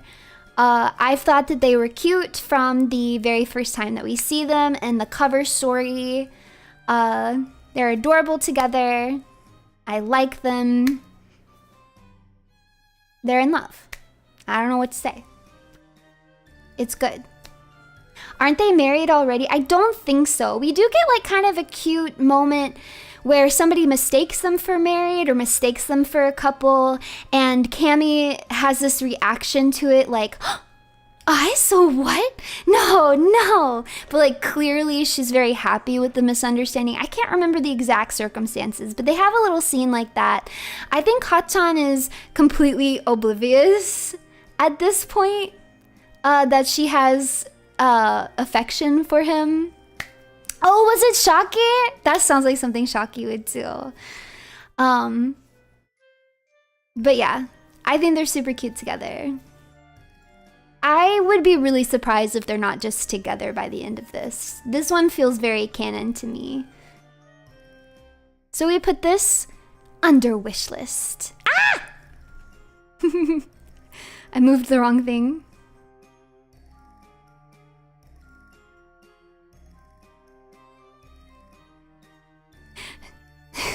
My wish list category is so long.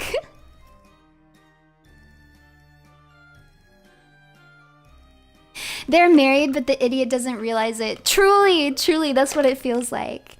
Oh, someone, welcome to membership.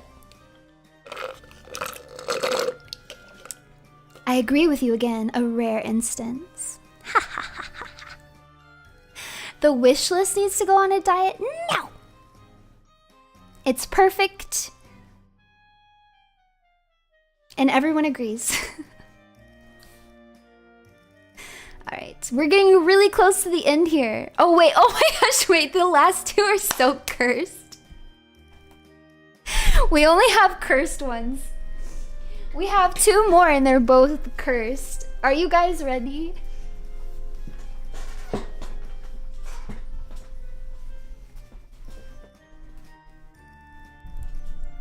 Uh-oh. Let's go.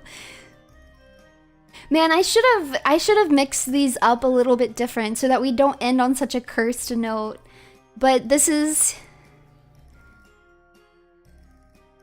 you know, this is it. This is where we are.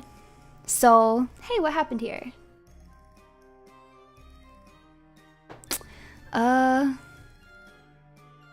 Hold on. I gotta fix something. There we go. Okay. Do your worst. One of them better be Crocodile and Daz Bones. Okay, the next one is Crocodile and Mihawk. Somebody did tweet at me and suggest Crocodile and Daz Bones. I hadn't really heard of that ship. I did some research. I didn't really see anybody shipping Crocodile and Daz Bones. I did, however, see a lot of Croc Hawk, which I also think is a good ship name. There's a lot of Croc Hawk. Toxic negative? I'm not gonna lie. I'm feeling toxic positive. I actually can see this working. It's a good name, isn't it? Crocodile. It's a good name. Stop, seek help. Crocodile. Crocodile.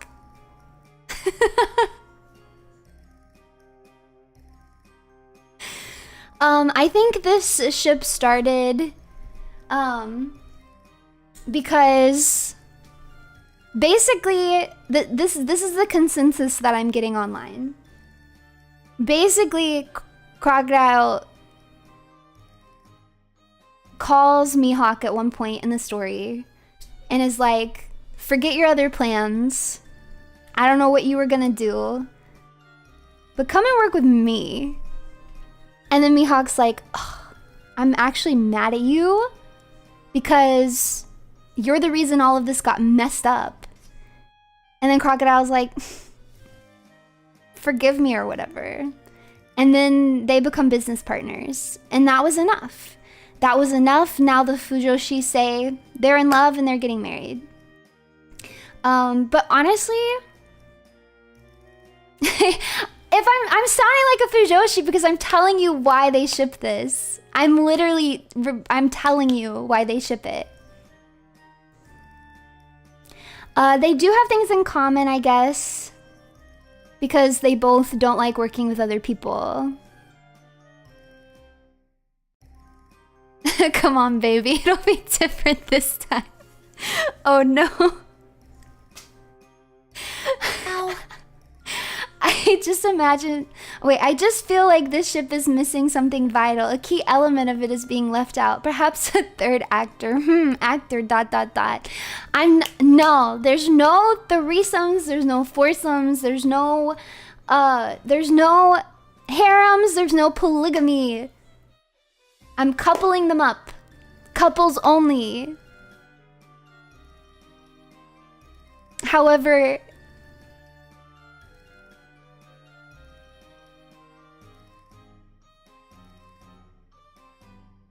It's funny. I'm not gonna lie. It's a funny proposition. The clown pulls two of the hottest men in One Piece somehow or another.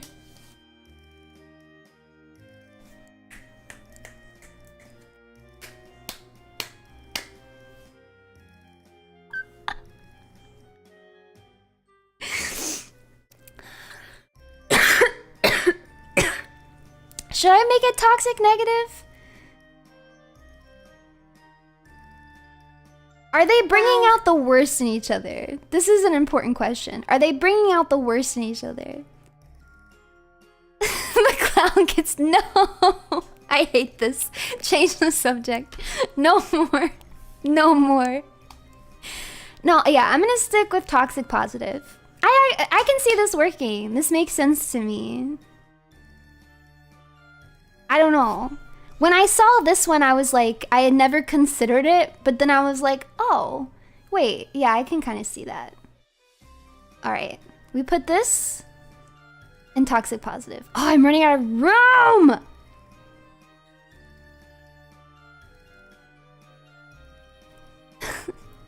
And now I have to move it down again. Sorry. Ugh! It's really hard to arrange things in OBS because the like dragging mechanism isn't super nice. Okay, there we go. I guess I could have put it at the top, but there was room at the bottom. This is the best stream concept I've ever seen in my life. Hey, I can do this for all shows. We can do this for other series. Let's go. Though I don't think other series have quite as many ships to chew into. You guys let me know. Room at the bottom for a third. Get out of here. Get out, get out, get out, get out, get out. I hate this. Alright. Here's our last one. Our last one.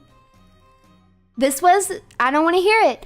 I don't want to hear it because one of yous commented it on my post. One of yous commented it on my post. So I don't want to hear it. I don't want to hear it. I was thinking about this. This one is evil. I was thinking about this. This one is interesting to me. Wish list.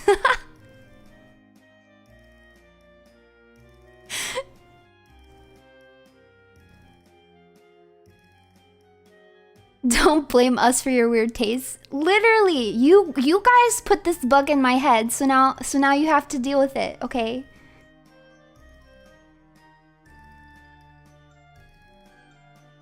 The person who commented it said female crocodile and female buggy. This one's just interesting to me. Because when I think of them, if they were women, suddenly this really works for me. Also, if I think of Buggy as a woman and Crocodile as a guy, it works for me. If I think of Crocodile as a woman and Buggy as a guy, it works for me. But it doesn't work for me when they're both guys. And I don't understand what's going on in my brain. I need you guys to explain this to me. Like, why does that make such a huge difference? If they're both girls, or if one of them is a girl, this makes sense to me. If they're both guys, it doesn't work. We don't. No, I need you guys to understand me, please. Please, someone save me from myself. Please save me from myself. Hold on, this whole operation was your idea. No, it was your idea. I think one of you suggested it. And also, I think just in general, everything that happens on this channel is the Runetic's fault. So, purchased DLC bot, gifted everyone here. I'm admiring Buggy from afar. This is a you problem?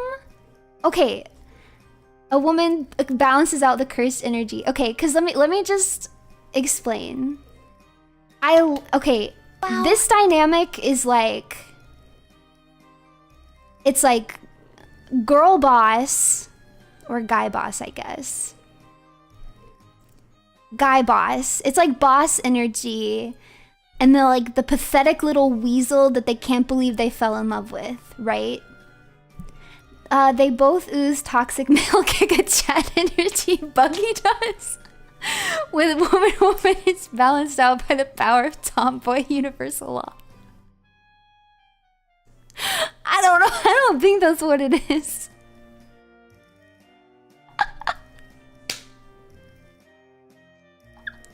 Okay. So, when I imagine them as women, like, it works for me because it's like boss lady, crocodile, and her pathetic, whiny, crybaby clown girlfriend. And she's like, I can't believe I fell for this fool. I can't believe it. I like the dynamic of like being in love despite yourself. Yeah, it's the boss lady, girl boss, girl fail. It just works. It's actually a really nice dynamic, right? Wow. You either get a cute girl failure or a cute delinquent or both, so you win regardless. Yeah, like, I just think that works. But I also think it works if only one of them is female. Like, it works both ways. Particularly, I think it really works if Crocodile is male and Buggy is female. Like, I truly feel like that actually works super, super well. Because he's like, what the hell am I doing? I actually hate this annoying, stupid bitch. But also, I don't. It's good. It works. I don't know. I can see it, and I like what I'm seeing. But when they're both men, somehow it just doesn't work anymore. the clown fetish is real. But I think it works too, because I think if Buggy knew about Crocodile's affections, Buggy would be so obnoxious about it. Which I also just think would make it worse for Crocodile. Which makes me like it more. It would be toxic. In all iterations, it's toxic. Shuggy died so that Femme Cruggy can rot my brain.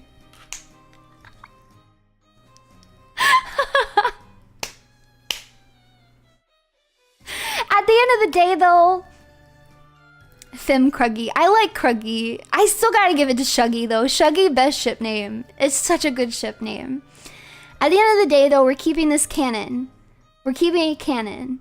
So Crocodile might have been female at some point, but he's male right now. And Buggy is male. So I have to judge this ship based off of the canon material. Honestly, I can still see it for the dynamics that I've already said. Because I forgot to bring this up too, because Buggy owes Crocodile money, right? And that's always like a fun little dynamic. It's like, you know, like the loan shark gotta earn the money back, or like, I own you until you pay me back, that kind of thing. Always fun, but definitely toxic. I think I'm gonna put it in toxic negative. Maybe toxic positive. What do you guys think? Toxic negative or toxic positive? Clown better have my money. Buggy is broken. You're homeless. No wonder you like him. Hey! Rude! Croc may have been a what? Croc was probably female at one point. It's not been confirmed, but there's a surprising amount of evidence for it. Toxic negative? You know what? Positive. Did I get...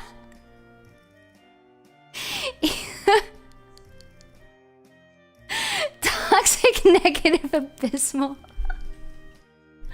Positive because I think it's funny.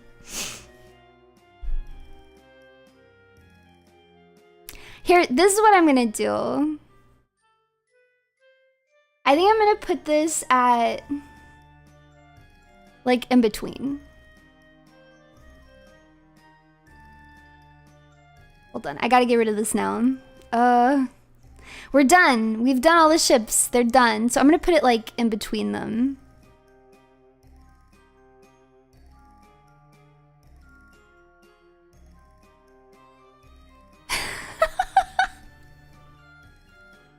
It's so negative, it multiplies and becomes... Seriously, it shoots the moon and now it's positive.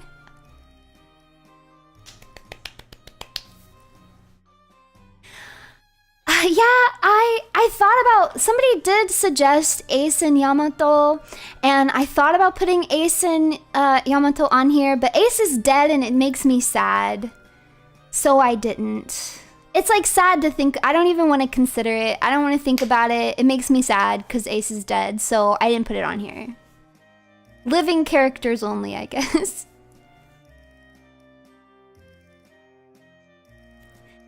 I just dare you to wishlist it. Should I put it in wishlist? You know what? Fine. You know what? I will put it in wishlist. Because it'd be hilarious.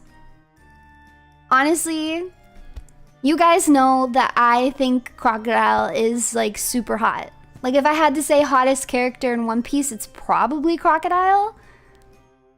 And so, Buggy D Clown, who should he pull? Who should he pull but the hottest guy in One Piece? So I'll put it over here. He can't have the hottest woman because that's Robin. And I love Buggy, but I ain't giving him Robin. No, under no circumstances. So he has to settle with the hottest man. Now this is the One Piece of crack ships. Here we go. This is so I wish listed. No.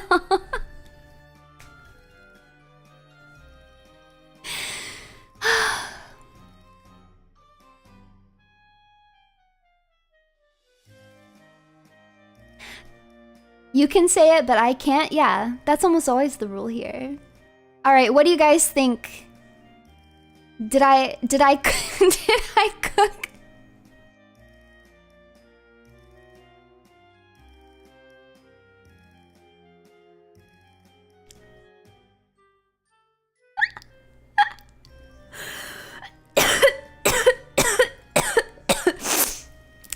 Never let her near stove again. Chef Runie, you pass with flying colors. Cooked to medium well.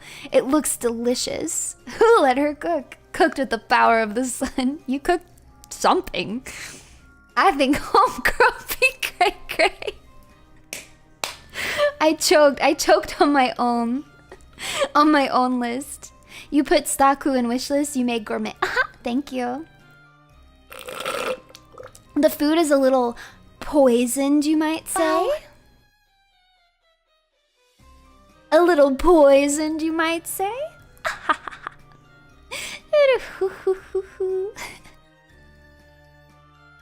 I don't know anything, so I say you can't be wrong. I like this attitude. Correct. Yes. Correct. I like that on my shorts stream, like I don't have another thing, so it's just stuck on Crocodile and Buggy. Wait, should I change it? Alright, I'll change it back to Zoro and Tashigi. It can sit there until I end the stream. Finally, some good effing food.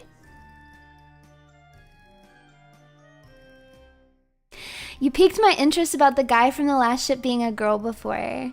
Should I? I know I've already ranted about this before, but it's a One Piece stream, so I might as well go again. So there's a really popular theory that Crocodile used to be a woman at some point. The main piece of evidence for this is because there is a character named Ivankov, and his power is the hormone fruit. And the thing that he does most often with the hormone fruit, even though he can do a lot of things with it, is change people from male to female or female to male. So he'll change people's genders. Wow. So this was the curses upon us she mentioned yesterday. Consider myself brain rotted by bleach-inducing crack ships. Mwah. So Eva meets Crocodile at one point during Impel Down and implies that he has something on Crocodile to make it where Crocodile will behave, basically. He's like, oh, don't worry about Crocodile. He's not going to act out of line because I have something on him. So we know that Eva has some sort of secret about Crocodile that Crocodile at least takes pretty seriously enough to the point where like he genuinely seemed bothered by this. What's extra interesting is that in some side material like the Vivir cards and then also in a video game, it's been stated a little differently. It's been stated that Crocodile owes Eva a favor. So we have this weird relationship where Eva did something. Eva did a favor for Crocodile in the past that Crocodile really wants to be kept a secret. And Eva's claim to fame basically is that he changes people's gender. So that's the main piece of evidence. But another really big piece of evidence is that all of the original warlords were based off of characters from a video game. I forget what the video game is called. But the character that Crocodile is based off of is both male and female. So that's another point of interest for why this might have been a possibility. Also, everything within his organization is very highly gendered. So it's Mrs. All Sunday, Mrs. Merry Christmas, Mr. 1, Mr. 2, Mr. 3, which this is the kind of stuff that Oda loves doing. I know it seems like kind of like that doesn't mean anything, but it's the kind of thing that Oda specifically likes doing. So I could definitely see that having been a complete nod to this kind of like dichotomy of Crocodile being female and then also being male. So that's another piece of evidence for the theory. And then the last big piece of evidence that people have is, yes, exactly what Zombie Man F just said, is we get a shot of all of the characters that were present for Gold D. Rogers' execution at one point in the manga, and we see everybody's face, notably except for Crocodile's. Crocodile's face is purposefully hidden from us. We only see Crocodile from behind. And it does seem like a very odd decision, considering everybody else, you just get to see them in their younger form. So it does seem like Oda very purposefully did not let you see Crocodile's face at that point in time. So yeah, that's why people think that Crocodile used to be a female, at some point was changed into a male by Ivankov. This is the secret, the favor that Ivankov has on Crocodile. So now, my theory, this is the high quality Oshi content that you sub for. Yes. My theory is that Crocodile used to be a member of Whitebeard's crew. That's what I think. And the reason I think this is because we know at some point in time that Whitebeard used to be okay with having women on his crew, because he used to have women on his crew. But in the story, by the time we meet Whitebeard and Ace is on his crew, he has an actually like no women on his crew policy. He doesn't let women be on his crew. So something happened at some point in time for Whitebeard to go from, yeah, women pirates on the crew, this is awesome, I'm with it, to being like, absolutely no, women aren't fighting on my crew. They can be like hot, sexy nurses, but they're not being warriors. Another piece of information that we know is that when Crocodile first debuted as a rookie pirate, he was kind of crazy, he went a little wild, and pretty quickly in his career, he ends up attacking Whitebeard. He suffers a embarrassing loss at the hands of Whitebeard, and we know that he holds a great grudge against Whitebeard, and it's highly implied that Whitebeard is the one that gave him his scar, possibly also the one that took his hand, but we don't know that for sure. Now, what I think happened is that Crocodile was a female on Whitebeard's crew, and that Crocodile got into a fight and lost his hand and got very injured. And Whitebeard considered him a daughter and was very, very upset by this and basically formed the policy at that point in time. And Crocodile was very upset and offended that he wasn't allowed to participate in the crew anymore. So he leaves the crew, becomes a man. Oh, she's this level of Delulu. Oh, yes, I am. She becomes a man. She levels up in her power as a rookie. And then who does she want to challenge first? Whitebeard. Because it's a point of conflict for her. She wants to prove Whitebeard wrong. But she's also kind of proving him right at the same time. Or he. I don't know. It's confusing at this point. So anyways, that's what I think happened. And I think that's why as a rookie, Crocodile attacked Whitebeard, and I think that's part of the reason why Crocodile has such a fierce grudge against Whitebeard, but also still clearly cared about him, because when he does meet him at Marine Ford, and when he realizes that he's sick and it's like not the Whitebeard that he knew and that he fought when he was younger, that he, you know, he's basically like disappointed and let down and hurt. The rabbit hole with Runie in One Piece never ends. Were you first introduced to this theory and did you buy in when were you first introduced to this theory and did you buy in immediately? When I was first introduced to the crocodile used to be a woman theory, I didn't buy in very much at all until I looked into the details. As far as the Whitebeard theory, I came up with this, so I bought in right away. Now, Crocomom is pretty much just confirmed. It's a very fun theory. So because we think that Crocodile used to be a woman, a lot of people hypothesize that maybe Crocodile was Luffy's mom. But basically the timeline doesn't work out because Crocodile would have already been a famous pirate in the newspapers by the time that Luffy was born. And if Crocodile had made the transition from a female pirate to a male pirate, then it wouldn't be a secret that Eva was keeping because people would have noticed that. Like, people would have noticed. So the timeline just doesn't quite work out. I didn't know Croc had any other story than some bad guy. Oh, this is just the surface with Crocodile. Because there's even more with Crocodile than that. Because we also have the main... We have two other big mysteries with Crocodile. Kind of three. So another interesting thing that we know about Crocodile is that his dream is actually to be the Pirate King. This was revealed in a cover story where the other members of Baroque Works were trying to save everybody from going to jail. Right, yeah, the iceberg is real.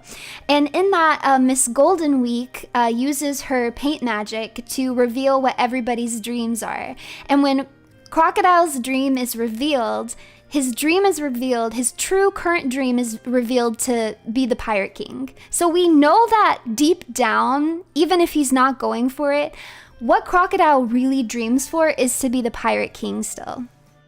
Secondly, in the same cover story, there's a really interesting moment where the other members of Baroque Works actually do break in and they free everybody. And they're like, hey boss, come with us. And Crocodile literally chooses not to come with them. He says, nah, I ain't up for it. And he goes to Impel, he lets himself get taken to Impel Down on purpose. And I don't know if this is ever going to be explained to us, but I do find that highly suspicious. And I do wonder if he had some sort of inkling that the Revolutionary Army was in Impel Down, because if he does have connections with Ivankov, it's not unthinkable that maybe he knows about the Revolutionary Army. And as you guys know, the Revolutionary Army is collecting people in, like, they literally have placed agents in Impel Down, and they are planning a breakout at some point. Originally, Ivankov tells Luffy that he's not going to help him break out because it's not time for them to break out yet. But then he finds out about Ace being, well, he thinks Ace is Dragon's son because Luffy's Dragon's son, and Luffy says that Ace is his brother, blah, blah, blah. So then he decides to help him, right? But we know that they're planning some sort of breakout later on. So I wonder, my suspicion is maybe Croc knows a little bit more about the Revolutionary Army than we would suspect. And it's possible that maybe he was betting on going to Impel Down for something to do with the inevitable breakout. I don't know for sure though. That's shaky. We'll have to see. But basically, I thought it was that they were, not that they were placed, but there was no point in breaking out until it was time. No, I think that they were actually sent there. Maybe I'm wrong on that, but either way, they have like a time that they're waiting for to break out.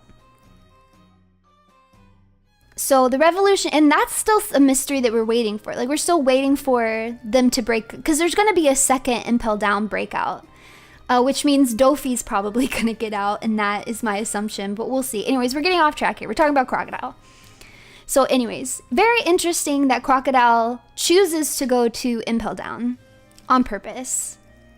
And then the last thing I will say about Crocodile is that he has this dream of building a utopia, but we've never been told exactly what this utopia is. We're still waiting to find out, like, what does Crocodile actually mean when he says utopia? I think out of all of the villains that we fight in One Piece, Crocodile has a very unique and interesting goal. Because for the most part, most of them are just kind of like, I want to take over, you know, or they want to do things like, I want to be really strong, or I want to be the Pirate King, or I want to have the same power as a celestial god because that was my birth, or celestial dragon because that was my birthright, right? But Crocodile wanted to build, quote unquote, build a utopia. And what does that mean? We don't know yet. So yeah, there's still a lot of mystery surrounding Crocodile. Oh, we also don't know where he gets all of his money. He's been well established as a very wealthy man, and he has a lot of money. He is associated with gambling, so it's possible that's where he gets his assets, but we don't actually know why he has as much money as he does. But at least we know what Big Mom's utopia was. Because for Big Mom, her ideal was for all of the races to be able to stand equally with each other, which she took as, let's make us all as big as giants, because she's crazy. So at least we knew what she wanted. But with Crocodile, it's still this very vague sense of like, what does a utopia actually mean to you? I kind of thought it was supposed to, his own personal utopia, since he wanted to turn Alabasta into a complete desert. It really was never about Alabasta. He was only in Alabasta and only trying to take over it because Alabasta supposedly held the secret to where Poseidon was. Crocodile's true goal was actually to get one of the 3 weapons. And then what exactly he was going to do with... Oh, wait, sorry, Pluton. Sorry, I said Poseidon, it was Pluton. Yeah, what he actually wanted was Pluton. What would my utopia be? Oh, I'm not sure. Yeah, the Crocodile lore is very, very deep. This is why he's one of my favorite characters, and I love him so deeply. And this is why I really like One Piece, because it's just been going on for so long. It's rare that you can have so much nuance and lore wrapped up in a singular character that's not part of your core main cast. It's something that's uniquely available to One Piece because it is such a long form storytelling. And it feels special because like something like this may never happen again. Yeah, and so many ships, and so many ships. And it's awesome. And I love One Piece. Mwah. But my favorite series as of right now is still Golden Kamuy. Yeah, that's a lot of boats. Yeah, ships literally and also figuratively.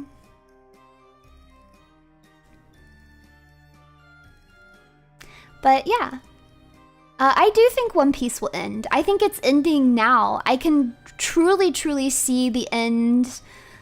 We're going into the final arcs here in the manga. So it's exciting and scary. Nice theories, thank you. I love theory crafting. We're definitely in the end times. So,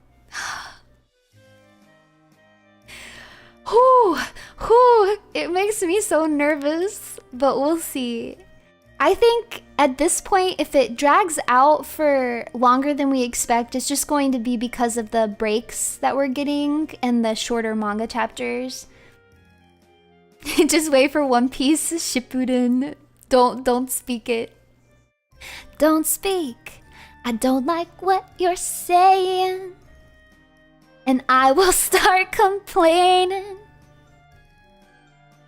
Don't say it 'cause it hurts. Speaking of, it's a break week.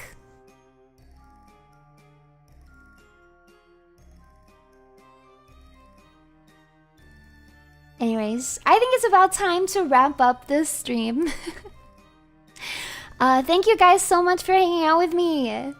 I really had fun. I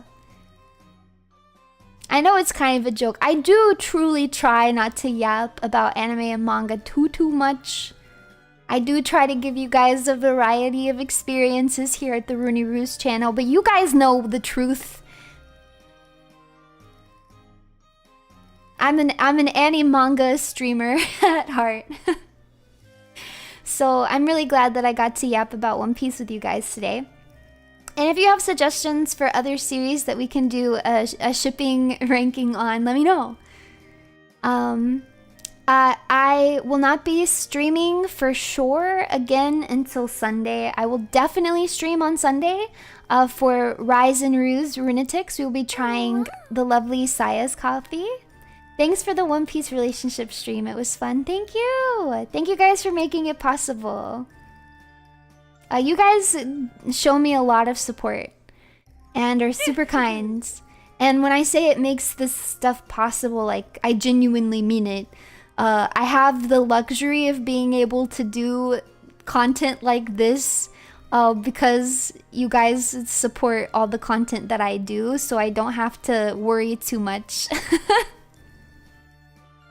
And I can just go off the wall and be niche every now and again, and that is truly a luxury that I get because of Face Connect as a whole, and then because of you guys. I really appreciate it, so thank you very much.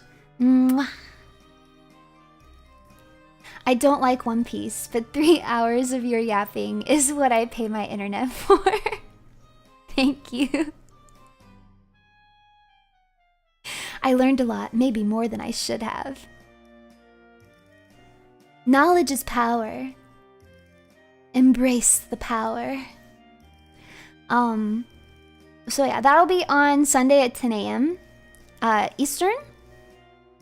I might stream on Saturday. So the reason that I won't be streaming until then is because my brother is coming in town for the 4th of July. So we'll have to see. I don't know if he'll want to come on stream. We'll see. There's a possibility I might do a gorilla stream on Saturday. We'll just see. This is why I take days off of work. Did you spend your day off watching this? Oh my gosh. So glad I caught this stream. Thank you. But yes, happy early 4th of July. I hope you guys have a super good time. A lot of the girlies are doing really fun streams. I think there's like 3 karaoke streams that you guys can watch. Amy's gonna be in a bikini with a hose. So you guys don't be too lonely while I'm gone. You've got plenty of Face streams to watch. Happy 4th of July. But for now, I must, it's bittersweet. Wow, it's bittersweet. Yes, I did. You did spend your day off. Well, thank you for choosing to spend your day off with me. But for now, I must say farewell. Give glory to the runes, for my love and affection is forever with you. Bye-bye! Alright, shorts people, you give me for a little while longer. Because I don't have an...